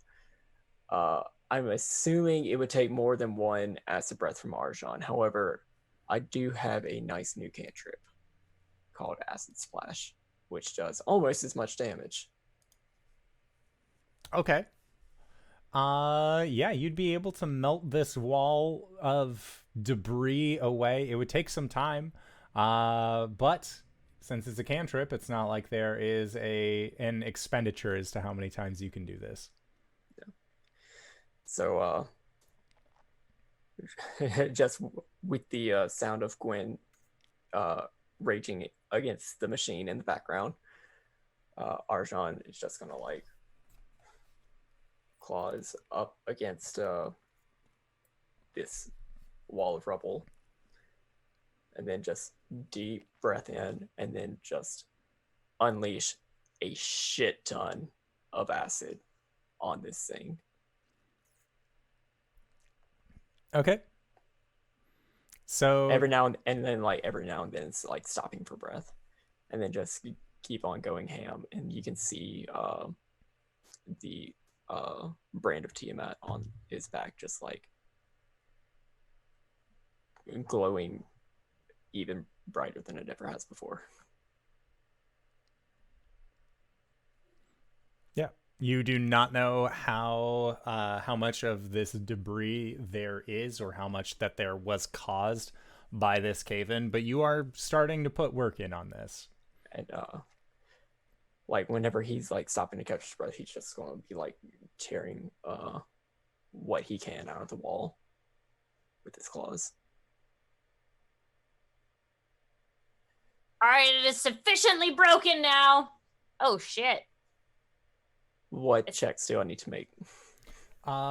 So there won't be any checks inherently involved with this. It is just going to be a matter of dedicating the time to clear out this hole. You aren't sure how long it will take you, because again, you aren't sure exactly how deep this actual cave-in was that Gwen had caused with the Sunforger. Yeah, he's just Let's not poke blame at people, okay? he's just gonna get like meditative doing this. But yeah. Caelum, you have seen Gwen hop into the machine and just start smashing the insides. Is there like a tool bag inside the machine? Could I get a crowbar somewhere? Mickey, I would say that you would be able to find a crowbar. It's not a crowbar in the recognizable sense of the word, but it is a piece of metal with bent ends on either side that you look like you could use to pry something. Because Arjan gave me an idea. If this machine can shoot acid, then there must be a receptacle where they stores all the acid. So I'm going to try and pry through the machine and find the receptacle. Okay, make an investigation check.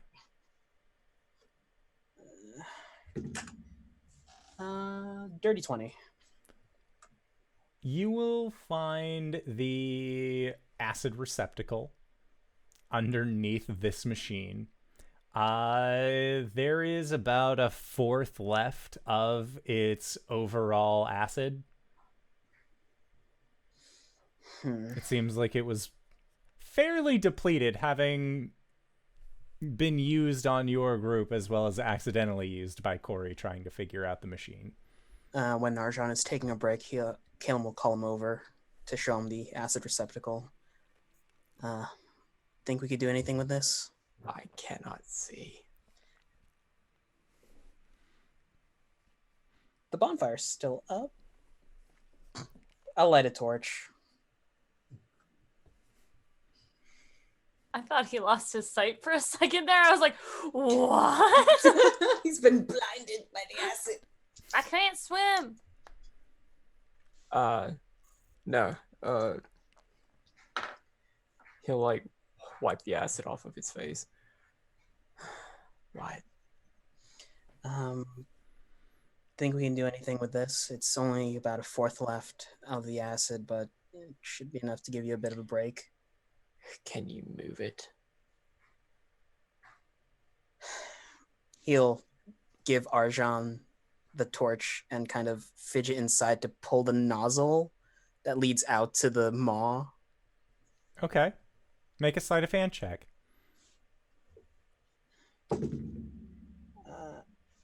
14. Okay.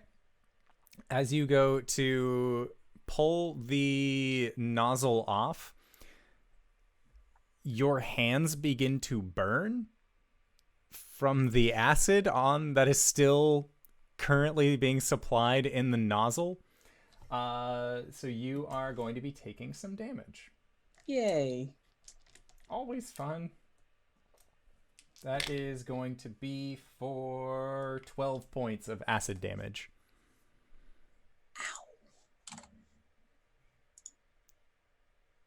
If it's not fully all the way out, he's just going to quickly recouple it and then just like shake his hands. Yeah, No. Yeah, if we can't move it into position, it's useless. Yeah. At least we have some pickaxes. Yeah.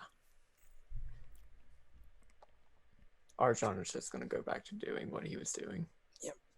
I'll try and yank a pickaxe free. Is it just the straight up the pickaxe pick, or is it?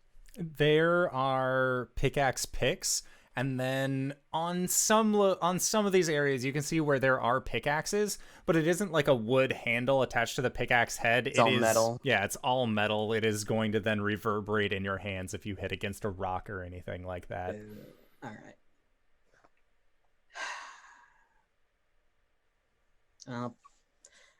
I'm useless.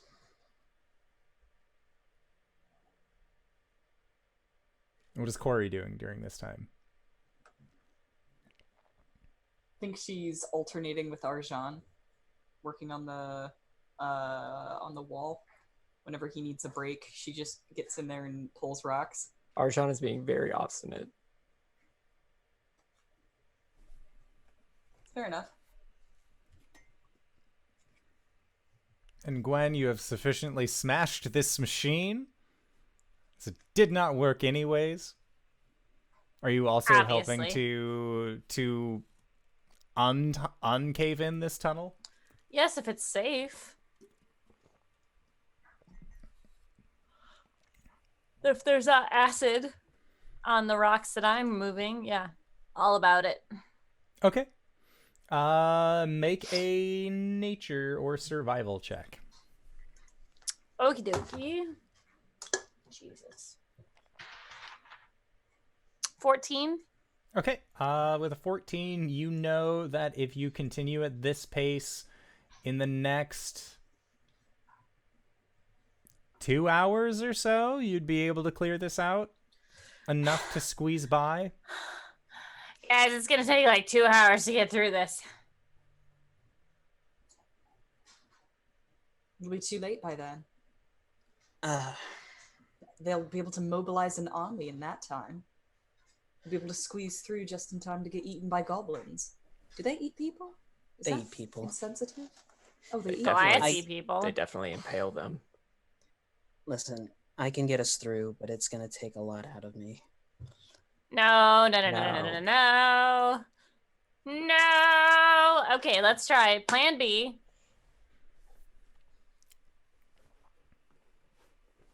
Is There another way around? I'm there sure any there's plenty of tunnel? tunnels. I mean, if we go back to Skip, he can direct us to another one, but it's going to take us a while to get back to him.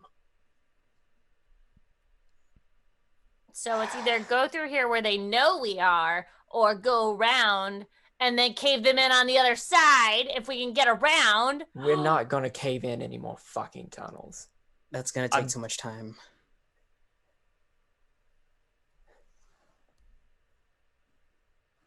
I'm tired of being stuck between rocks and hard places. So what do you want to do?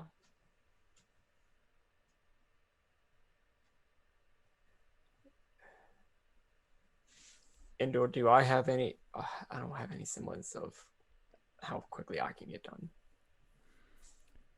Your base guesstimate would be going off of what Gwen has supplied. In a rough estimation of, at this pace, roughly around 2 hours. How long is it to get back to Skip? To get back to Skip would be 30 minutes. Let's go back to Skip.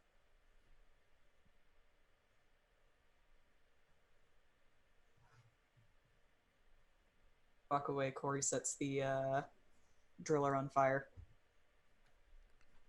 Okay. Walk away. But don't. It's already broken, man. Yeah, but machines like that can explode. Does it explode? After about Is it- 10 minutes of you walking, you hear a... Salad. Well, they guys, won't don't be look at coming it. through those tunnels. Cori, Arshawn said we weren't going to be blowing up any more tunnels. That's a tunnel that we've already blown up. No harm. Well, I was just saying we blow it up from the other side. You guys don't let me have any fun. Gwen stomps ahead with her arms at her side. Okay. And after about a half hour or so, you make your way back to the kobold's mushroom fields. And when the kobolds see you, Skip ends up kind of coming up a little bit pensively. Just, is everything all right? Yes, we've solved the problem completely. I put a hand over Gwen's mouth. Is there another way? Oh. Should say a series of loud explosions should have collapsed one of the caves. Oh. Well, that will prevent the Keshin from coming towards where we are, and for that I thank you. As far as other ways, we could try and scout something out through any of the chimneys, but all things considered, that was the main point of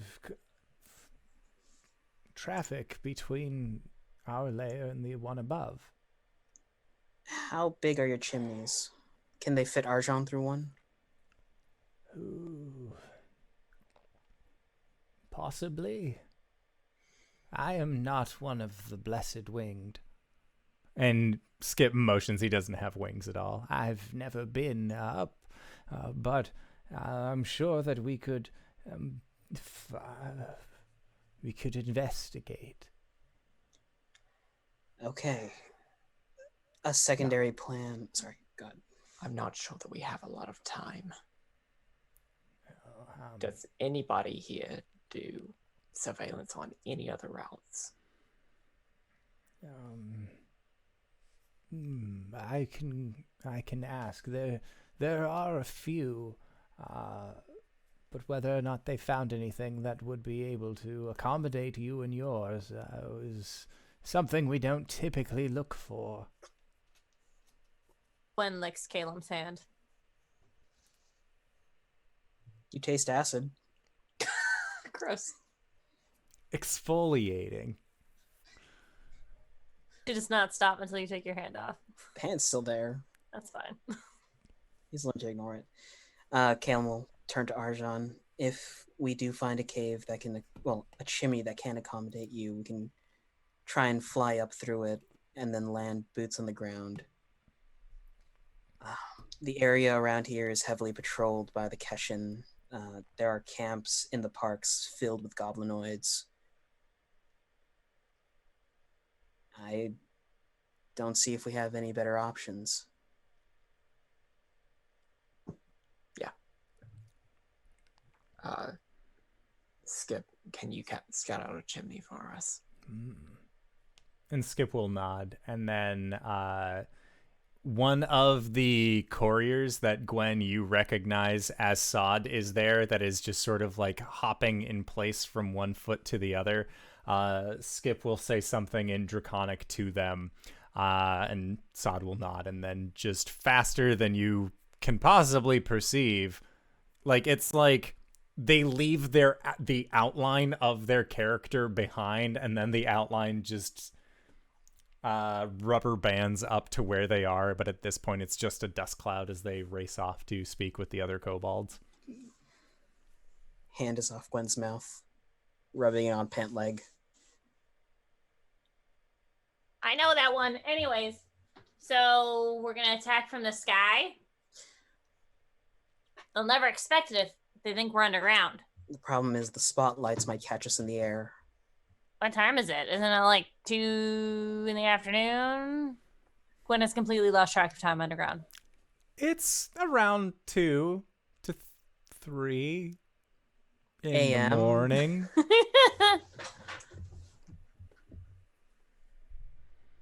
Can't you guys do like a magic thing? There's got to be a magic thing we can do here. Turn me into a mouse or something and I'll go get it.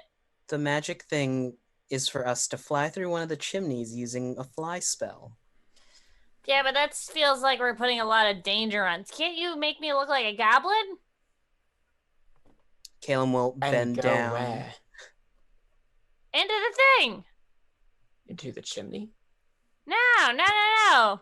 Gwen, Infiltration. You blew up the fucking exit. Hey, the fucking exit blew up. I did not blow up anything. I blew up that little dude. I was trying to kill him because Cori said that we needed to kill him. So the blame goes more than one way. We cannot be fighting right now. You're right. I'm sorry. I'm so frustrated that the first obstacle that gets put in front of us completely stalled our mission. A very, very time-sensitive mission.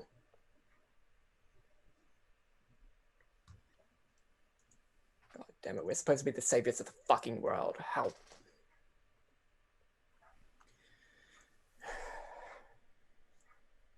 I need a walk. I'm sorry. All right. Narjan's gonna take a little walk.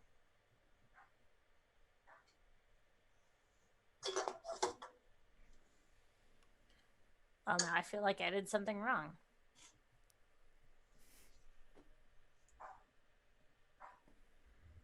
He's in a rough place here, Gwen. I feel like there's another way we can be doing this. Like, I'm all for, like, running in and, like, killing things, but there's a lot of them. And all we need is the stick. It's not like we have to, like, go fight something. We just have to go get a stick.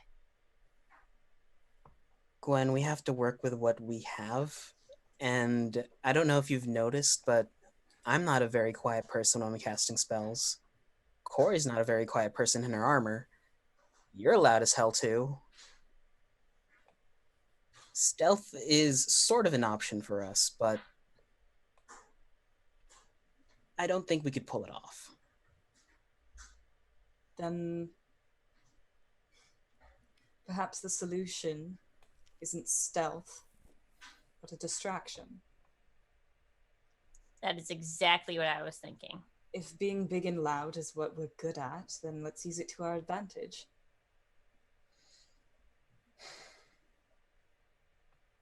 We split the party. Not in half. Look, I've already dealt with these bitches before. Whatever happened to buddy system, Gwen? Look, as long as you're with someone, I'm happy, okay? When Arjan gets back, let's pose it to him. But for now, I think I'm gonna... What if we aren't the big damn heroes? What if the solution isn't that we go and get the stick? Have you seen how many kobolds are here? Have you seen what they're capable of? Stop reading my mind. You want to do an armed uprising with the kobolds. Let's create a revolution. I'm not sure that's where I was going with this, but that might be a better idea. What would you do?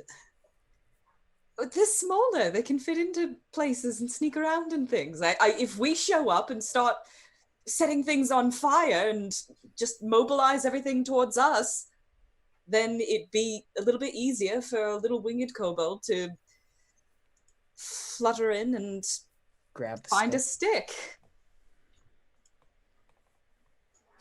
Well, we are pretty good at painting targets on our back. Exactly. Do we have any allies left in town? From what I can recall, Tifa got jailed. Everyone else who opposed them are on those spikes. Well then, what if we bust her out? That sounds like a big enough bombastic distraction if I ever heard one. There's plenty of people who hate Tifa. Well, yeah. Sod is super fast. I mean, if they're not the most intelligent, hold on. There's one that's like an accountant, and they were Goldstein is the last name, I want to say. Something like that. Oh, that's not what I meant. That's not what I meant. What's their last name? They were a gold drag, right? Dang! I'm so sorry. I'm sorry. All I remember is that they had the last name of Gold because they were a gold dragon. I'm sorry. Kevin? Oh, You know, the kobold, Kevin Goldstein.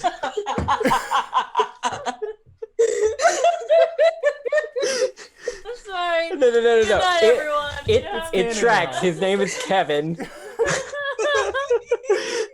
I just wasn't ready. Everyone's I was not ready for that. I'm sorry. I said it. This is what you get on Monday nights with me. It is Gwen brain, okay? Oh my god. I said it and then I immediately regretted it. Someone clip that. Oh no, please don't. Immortalize it. Goldbang. Bring it back, guys. Goldbang, the dude, the kobold. He was an accountant and he like raged out. He's pretty good. We could get him and then Rose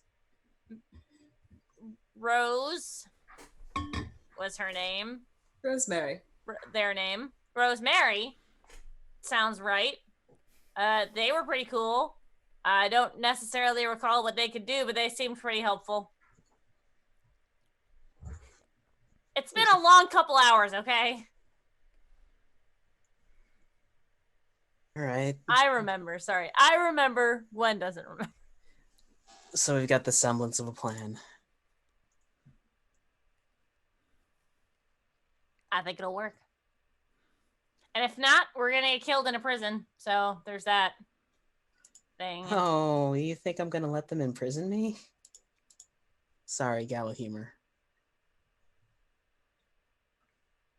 I just wish we had more time. Well, that's the point of time sensitive. We don't have a lot of time.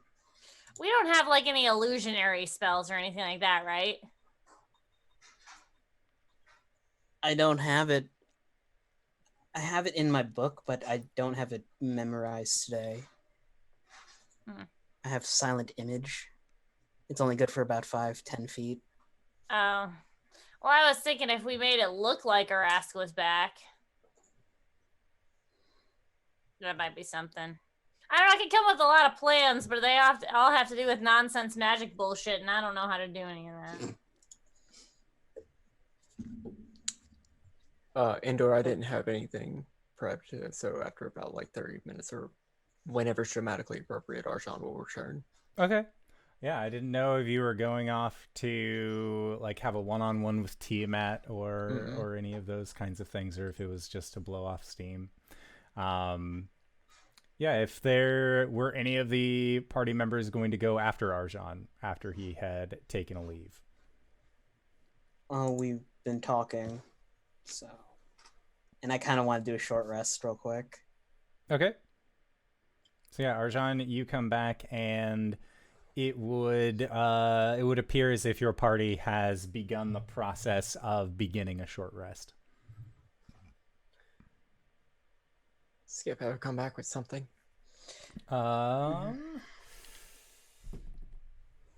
Skip does end up coming back, and he lets you know that there is a underwater, or not underwater, but a underground cavern that is actually full of fresh water that funnels into these mushroom fields, and that's actually how they get the majority of their of the water necessary to actually not only fuel the mushrooms but also whatever other produce is here.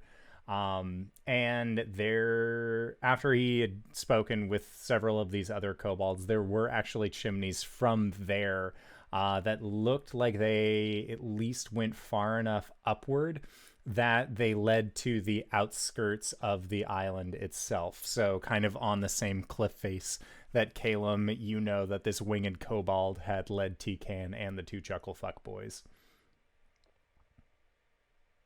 We'll update Arjan on a updated plan.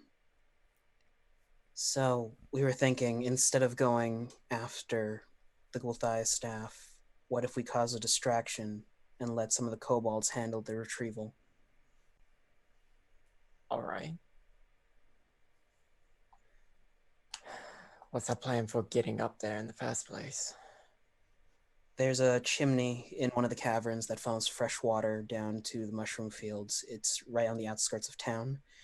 I think about 10 minutes for like 30-minute walk. Yeah, it would be roughly about a 30-minute walk. About a 30-minute walk in. Can Caelum start like drawing in the dirt, basically like a rough map? And Skip will help you create the map, just because you don't really have the best knowledge of the current Kobold City. But Skip will lend aid. Okay. So he'll begin talking. Our plan, the four keeps will go after Tifa, who is currently imprisoned, as the distraction for a task force of kobolds to go in and grab the Gulthai staff while everyone's distracted. If you can muster the forces, Skip. And Skip will look at you.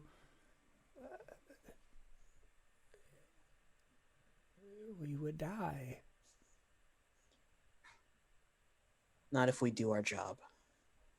Well, to be fair, even if we do our job, Yeah. it doesn't mean that they're going to be distracted. Also, how do we get out? The chimney. No. How do we get out of being captured?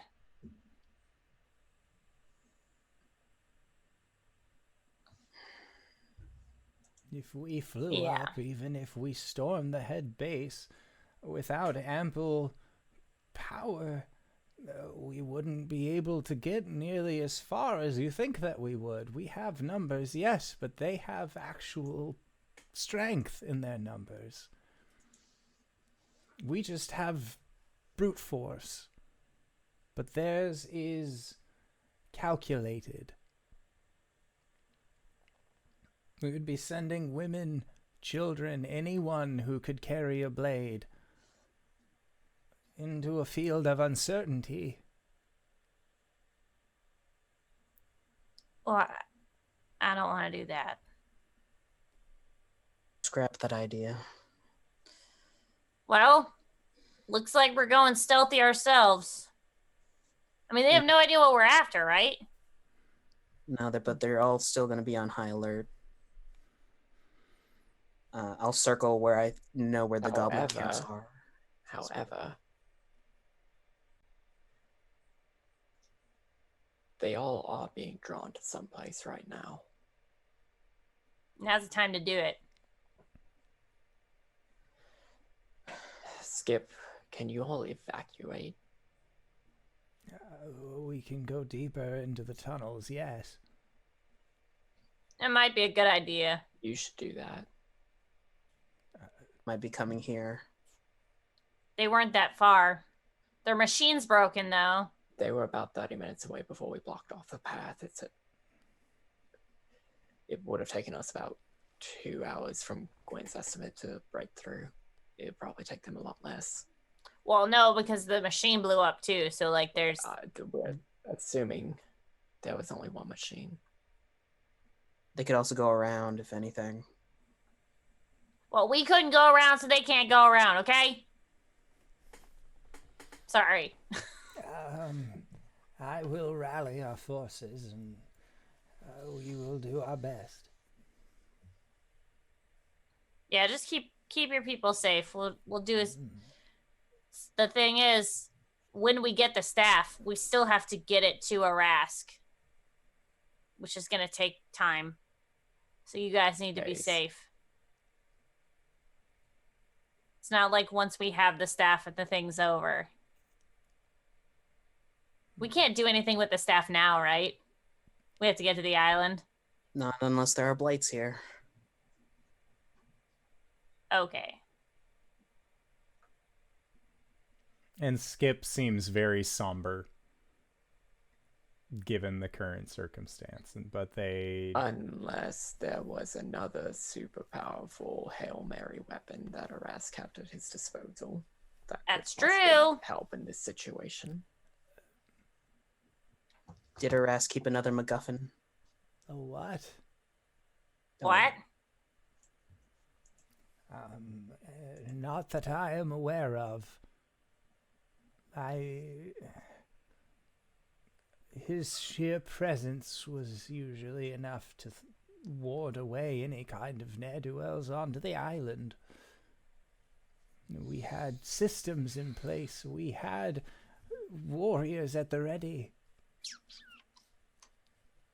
This was not something we were prepared for.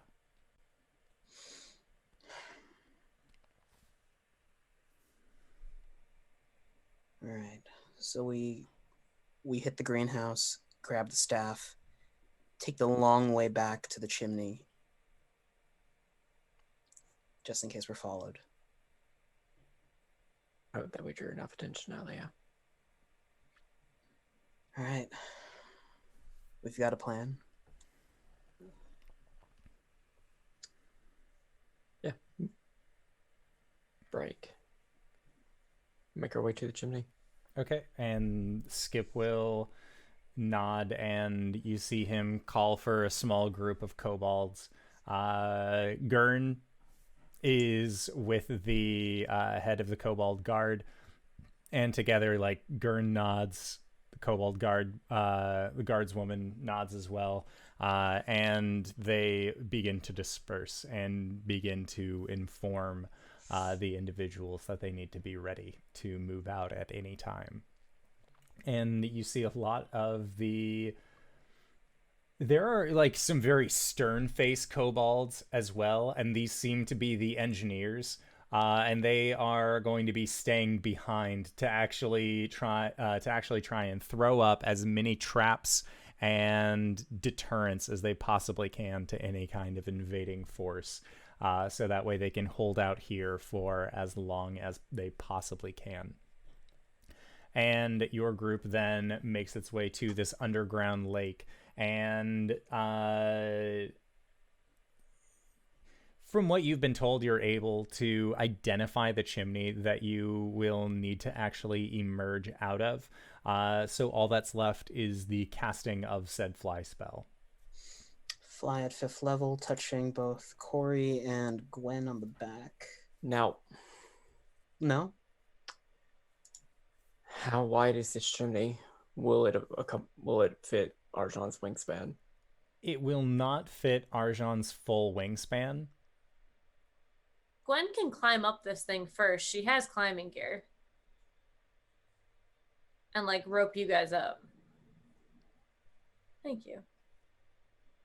Gwen gonna do that.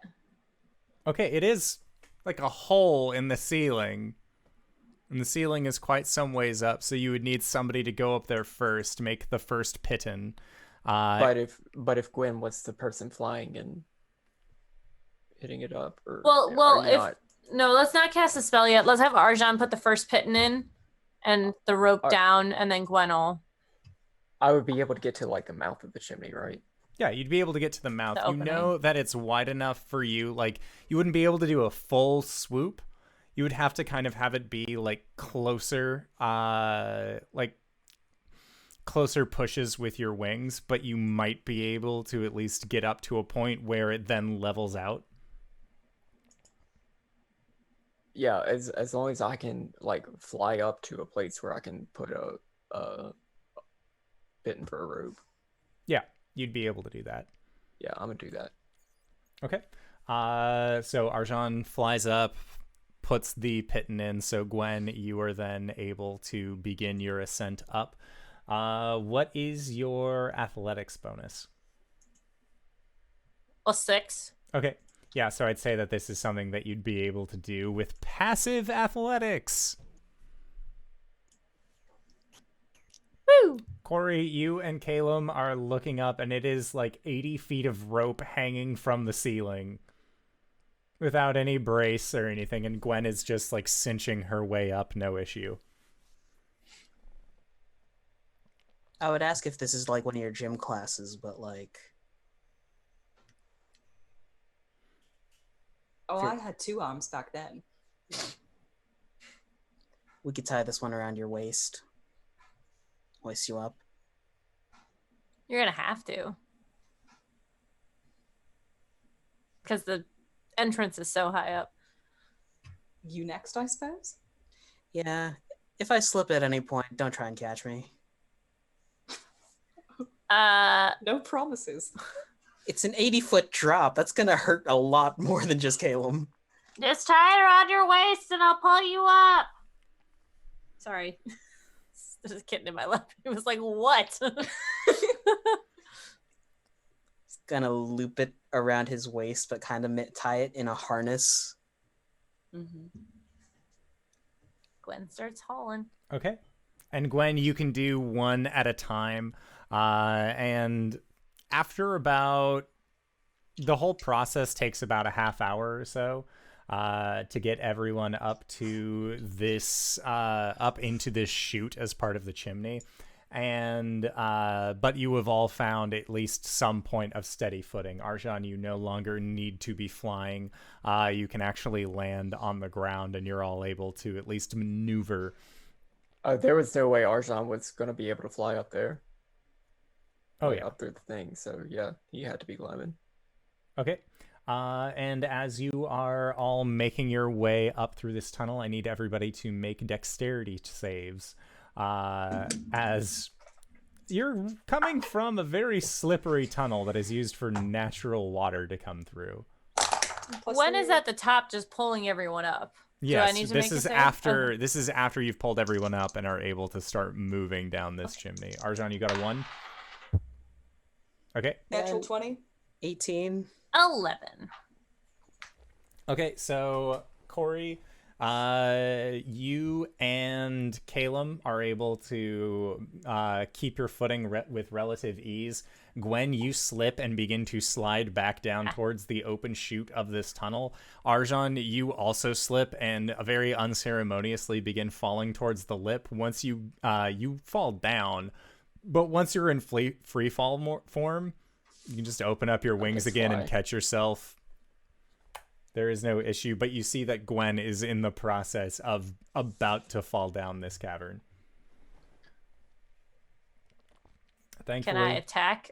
Thankfully, you are able with the 11 to at least hold on. You haven't fully slipped down, but you're able to then pull Arjan back up, and then once again in the chute, you are all able to then get back in and then make your way past the point of the ground being that slippery. It's no longer like water slide levels of slippery. You're able to at least like take some caution with your footing. You know that if you move at half speed, for example, you can be a little bit more careful with how you are moving, so that way you aren't risking falling back down this chute. And it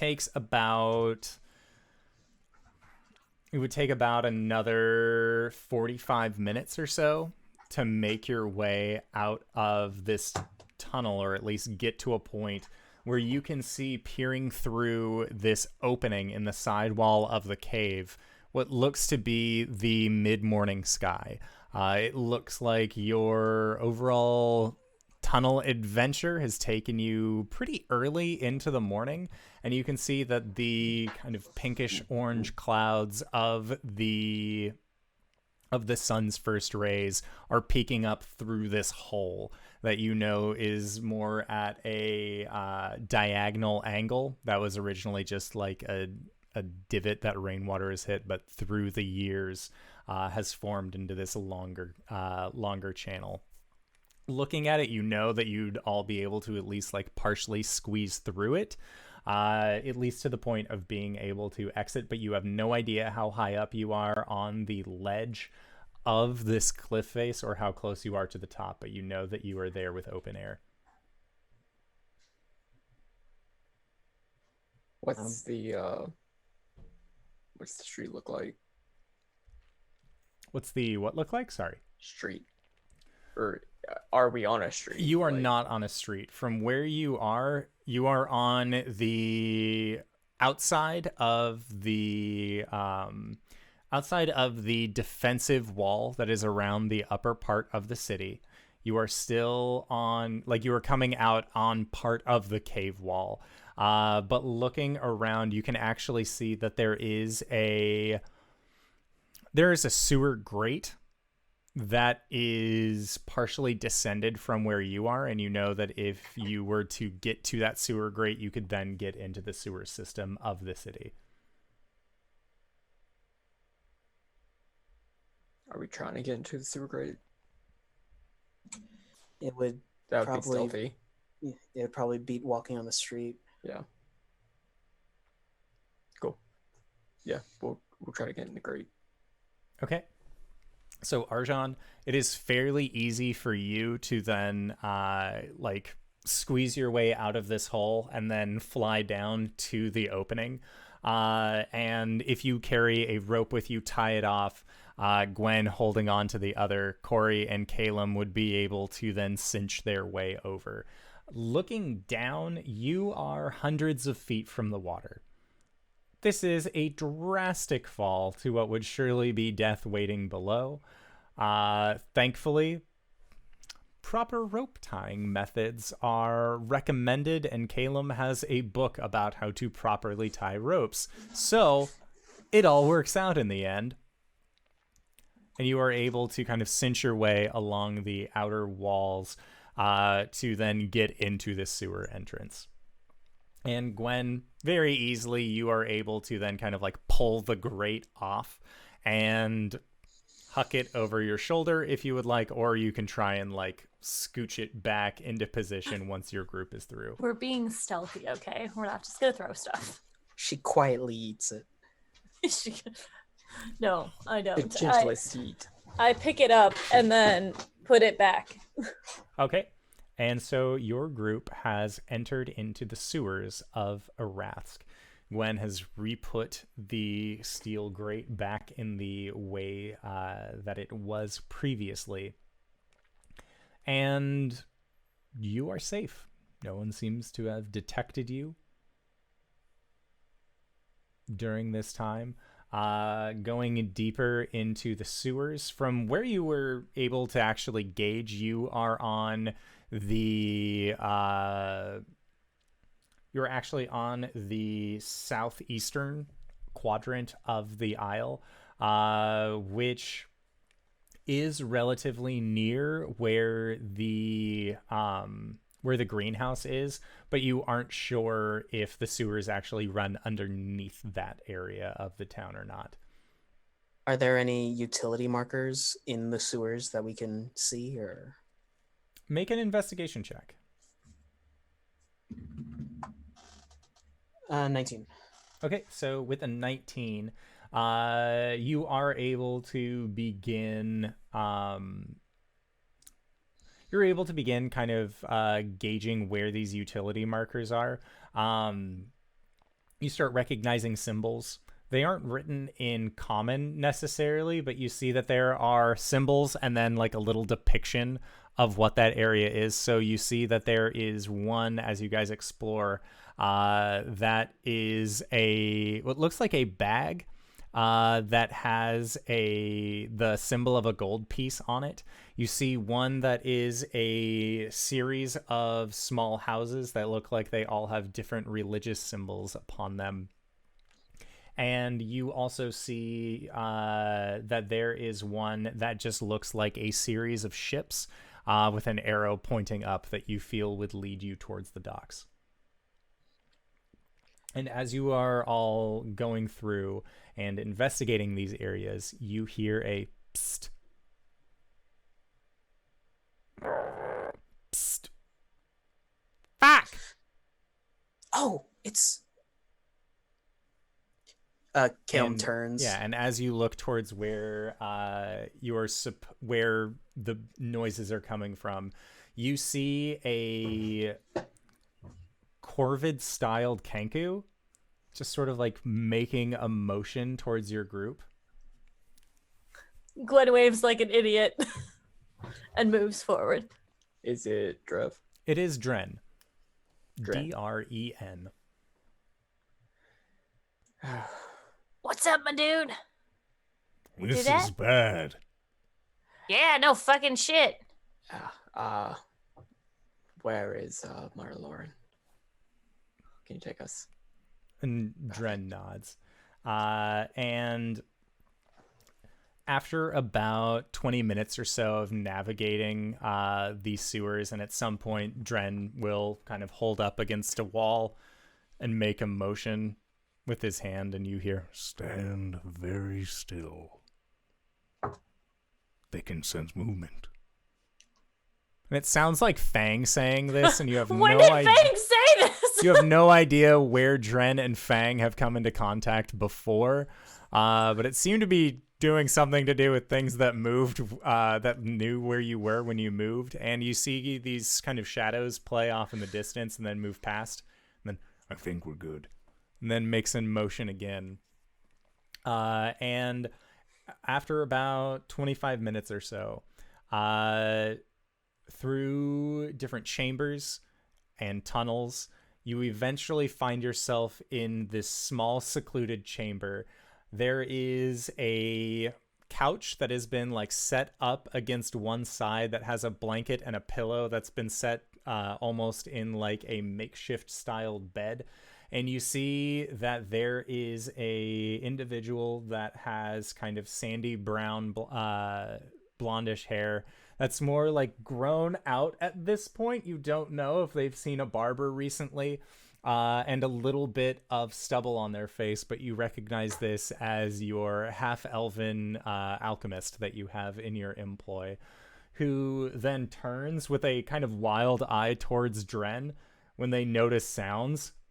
And you see like they have like the neck of a bottle of a potion getting ready to throw, and then when it ends up being Dren, they set the potion back down and just, hey boss, it's good to see you. Good to see all of you. It's been a while. Hey, Myro. I don't know who you are. How are things? I'm assuming 4 keeps? Yes. Wait, yeah, no one's met him yet? I thought you met him. I met him. Oh, okay. All right. Caelum so yeah. met him? This think was a I long did. time ago. Like literally, whenever we were being kicked off of the island, we had Yeah. like 3 minutes to talk to him. Yeah. Gotcha. Oh, Caelum didn't meet him because Caelum was busy meeting Elisharis and Farron at the docks. I see. Was I there? No. Okay. I just heard so much about you. I just feel like I know you. I also feel very similar to that, and I have to ask a very quick question. Right. Tell me something only you would know.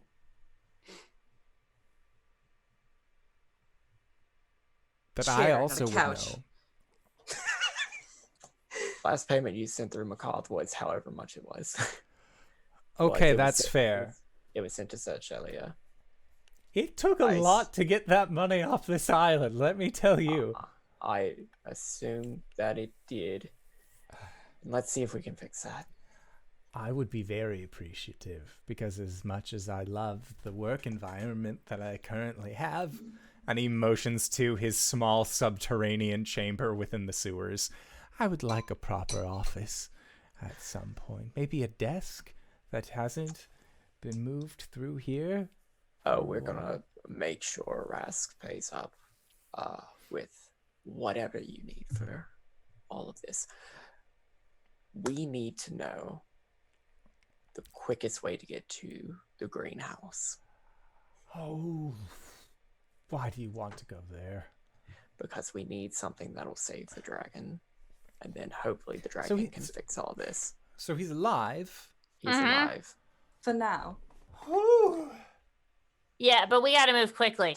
Like, very quickly. Oh, I understand that, but like, a big load off of my shoulders. You do not know what it's been like living in the sewers thinking your dragon's dead. Whew. Man. Your Time dragon? sensitive. Yeah. Do you have any potions that can make me look like something else? Give me some time. I could probably throw We something. don't have time. Have time! I am hearing you loud and clear. What you asked got? me if What you got? I have some potions of healing that you could possibly take. I have rocks that keep your hands warm on cold days. Those were big sellers during the winter months, and now I just sort of have a stockpile, a rock pile, if you will. I have some potions of water breathing. There's still that one that you left here. It didn't really sell well. There wasn't a whole lot of money The being giant passed around. Right? Or was it? That was a potion that like cured all exhaustion. It was like a vitality potion, I think. It's a right? potion of Like a- vitality. I think the only yeah, thing yeah, was yeah. that it cured all exhaustion. I have one of those still. We could use the potions of water breathing. Please. Not a bad idea to have a potion of healing on each of us in case somebody goes down. I already have one. I do too. Oh, I already have one. All right. Can you take us? Can you show us the way at least to get into the, I mean, it's a greenhouse, right? There's a lot of water runoff. It's got to lead to the sewer, right? And at that, Dren, like, puts an elbow down on the desk. I know the way. Sorry. And flushes a little and like... The feathers just sort of ruffle up a little bit. I don't know what that would be like. You can see the look on Gwen's face. It's like, I don't know what that would be like. Time sensitive, Gwen. Sorry. All right, let's fucking do this. Dren, I need to talk to you about something after this, but yes, please show us. And Dren nods. And Myro says, so potions, I have one greater healing potion. I was planning on selling it at some point. Business was decent for a while. But now, well, the survivors pay me in favors and collect things for me, so it's a plus. Cori's smiling and nodding, and she's going to slowly turn to Arjan, just be like, we are going to give him a raise, right? Yes, I'm going to give him a fucking raise. Okay, good. I just wanted to make sure. Okay. It was a little hard to do that before now. Turn around, thumbs up. Is there anybody who would benefit from that more than... Is there anybody who is in dire need of it right now? Not at the moment. Not that I know of.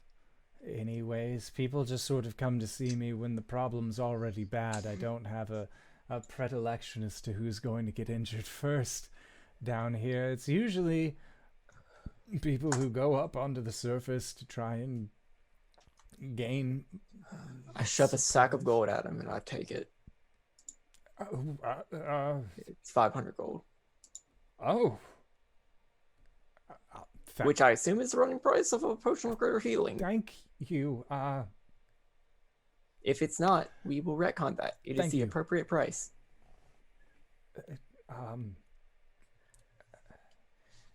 Always more than generous. Thank you. Okay. So, Dren, yeah, take us. And Dren nods. And you see them kind of like hunch down a little bit, and then begin stalking off in a direction for you all to follow. And as they are making their way down this tunnel, Arjan and Gwen, I need you both to make Constitution saves. Natural 20. Nice! Bwomp, bwomp, bwomp, bwomp. We each got one tonight. Gwen, make a Constitution save. Shit. Is Plus this against 3. being poisoned? No, this is that you've stayed up for longer than a full day. Oh, fuck. Plus 3. My sunny disposition. 18. 18. All right, you and Arjan are able to kind of shrug off the Gwen's levels done of this before. exhaustion. Oh yeah, this is like This is I think at least the third time during this campaign that Gwen's like, I can stay up forever. Who needs sleep? I don't need sleep. Does Oliver Gwen have doesn't a need sleep. invigorating brown potion for the morning? No. He's a tea I have- person. I have a lesser restoration if I do get exhausted. Okay. It's soup from my mom. Yeah. I don't know. You're not sure if it's still going to be good at this point, because that was from a while ago. But it was made with love. I have purified food and drink, so... That's gonna be fresh forever. Lon Lime milk lasts 7 years. Gross. Why? Don't answer that. Because it's unpasteurized, of course. But how do you read the label if it's pasteurized? Time sensitive. So you're all being led down these corridors, and Dren is again making sure that you are all able to remain hidden with some amount of stealth. And eventually, after about 30 minutes or so of going through these sewers, you are able to find a placard marking that directly above you will actually be the utility entrance towards the greenhouse area. And Dren looks back at your group and then with a very large flourish says, "See? I know the way." And then like does the same lean in motion. Even though there's nothing for him to like rest his elbow on this time. If anything, it's like against the wall of the sewer. Anything outside of the place? What's the street look like? Before you continue up the utility entrance, Dren puts a hand out towards you, Arjan, and says, "I want to talk to you about something."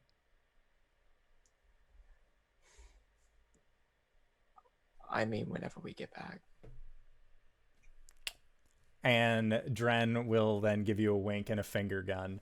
And then we'll take a few steps back into the shadows and you see him just sort of disappear into the shade. And as you come up the ladder rungs for this utility entrance, you pop open this metallic grate and then look around. And as you may remember, the street leading up to the botanical gardens actually was a large open field that Ampleforth and at the time Oakenheel had actually managed to run around and cause quite a stir about. But this time, as you look out about it, while there is the reddish orange sun of the sunrise now getting close to higher hours, you see that the grass is mostly dead at this point. Instead of being the lush fields of green, it seems like the harsh winter was a little bit too much for these for this more summer-style grass, and all of it has died and turned brittle. The walls outside of the botanical garden now exude spikes and thorns in areas where before they had just been covered in kind of lush greens along marbled stonework. And you see that there is the wrought iron gate that once had kobolds standing in front of it, but now stand two large, imposing guards that don't seem to have taken notice of your group. And that is where we are going to call it for tonight's session. So I would like to say thank you to everybody who decided to stop by and join us for this wonderful excursion through the tunnels of the Isle of Arask.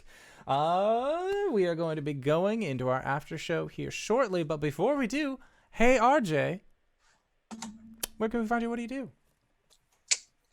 Hey everybody, I'm RJ here on the channel. You can catch me at RJustice282 on Twitter and Twitch, where I stream with some of these lovely folks. Today I streamed with Danae and Tyler, some Stellaris, and that was a blast. The boy is home. I was the Meepo Empire. I was just a bunch of kobolds and starships. Meepo! Meepo! You can catch myself and Danae, LB, Steven, on Sunday, this Sunday coming up. We're playing Tomb of Annihilation, run by the boy himself, Tyler. I think that's it for me this week. Yeah. Cool. I'm LBHackEmUp. You can find me at LBHackEmUp, where I'm continuing to post a kitten every day this month. I will continue to post kittens after this month. However, it will not be on a daily basis because, oh boy, I'm not good at planning these things. I am getting 2 new kittens tomorrow. They're 5 months old. I'm sure you'll see pictures. But you can also find me this week Wednesday. Yeah, they're super small. This week Wednesday on Nerd Immersion's channel with Jordan with a PH, doing our Rod of 7 parts. If you're interested in rod jokes, tune in. You'll also see me on Sunday during our Monster of the Week game on G Game Night's channel, where I get to play Abby, who is a super sweet girl And then afterwards, you can find me playing my new character on Tomb of Annihilation, Rin, the Tabaxi Monk. Whoa! Oh, and on Thursday, I forgot because, everyone's not working or working from home and stuff. Me and my girlfriend Lauren are going to get together and play some Max Gentleman's Sexy Business on Thursday night. So get ready for some wine, some sexing, and Lauren's confused about how the game works, so there's a lot of that. It's great. DanaeKeener.com. Hi! I'm Cyber. I'm on CyberWolf1 on Twitter. I post pictures of my dog, and also there's a lot of Animal Crossing right now, in which I am the queen of the asses. Check out the Twitter for context for that. I also tweet about whenever I go live on twitch.tv/CyberWolf1, where I play video games badly and talk about lore. We finished off Castlevania 2, and we're going to do the DLC, Lord of the Shadow 2, not Castlevania 2. Yeah, it is good time. Archives that go to YouTube, youtube.com/CyberWolf1. There's a podcast that will eventually get posted. Let's Talk About It, where Kyle, Within, and I get drunk, do parkour, and talk about RPG stuff. And yeah, there's other stuff there too. But for RPG stuff, the Wildmount book just came out, so I'm sure the Patreon's going to have a lot more stuff happening in it in the coming months. I'm on DM's Guild. I'm also here on Mondays, where you're at right now. Good for you. I'm here on Thursdays as well for a little bit in the Ghost of Saltmarsh game. We got my demons that we got to fight, so let's do that. And I'm also on Pro Restarter's channel on Saturdays, twitch.tv/ProRestarter, in a 5th edition Tal'Dorei game where I talk about how much I want to get in touch with my inner beast. So that's fun. DanaeKeener.com. And speaking of DanaeKeener.com, hi everybody, my name is Danae Keener. You can find me at DanaeKeener.com. I do nerdy drawings mostly related to D&D and a lot of things on this channel. You can find me here on Mondays playing as Cori the Eldrin Paladin, or right here on Sunday playing on the island of Chult. It's Baz! DanaeKeener.com. And if you've made it this far, you probably already know who I am. But if you don't, hey Acorns, what's up? It's me, your buddy, your pal, your friend, the Indoor Adventurer, the showrunner here at twitch.tv/Indoor Adventures. We do shows like this Monday and Thursday at 5:30 p.m. Pacific Standard Time. And then this Sunday, we are going to be starting a game at 7 p.m. Pacific Standard Time, because that was the earliest that I can get home and be done from work. So that is when you can expect the Tomb of Annihilation to go up. It will be a little bit later of a game. I'm assuming that things are going to be wild. I'm playing a bard who is a lizard folk that has 3 negative stats, so almost honestly on brand for bards on this channel. It's going to be a good time. We are now going to be going into an after show called Nights in the Courtyard, though, where we answer questions not only from the community but also from each other. So if you had any questions that you would like to give us, feel free to either post them to the side chat over here, or if you go and connect to the Discord, which you can find a link to either below or in the side chat again, then you can ask those questions. We'll do our best to answer them. But if you want to find out what those answers are, consider going to patreon.com/Indoor Adventures. So I would like to say once again, thank you to everybody who decided to stop by. Thank you to these players for putting up with my bullshit once again this week, and we will see all of you guys next time. All right, everybody. Bye-bye!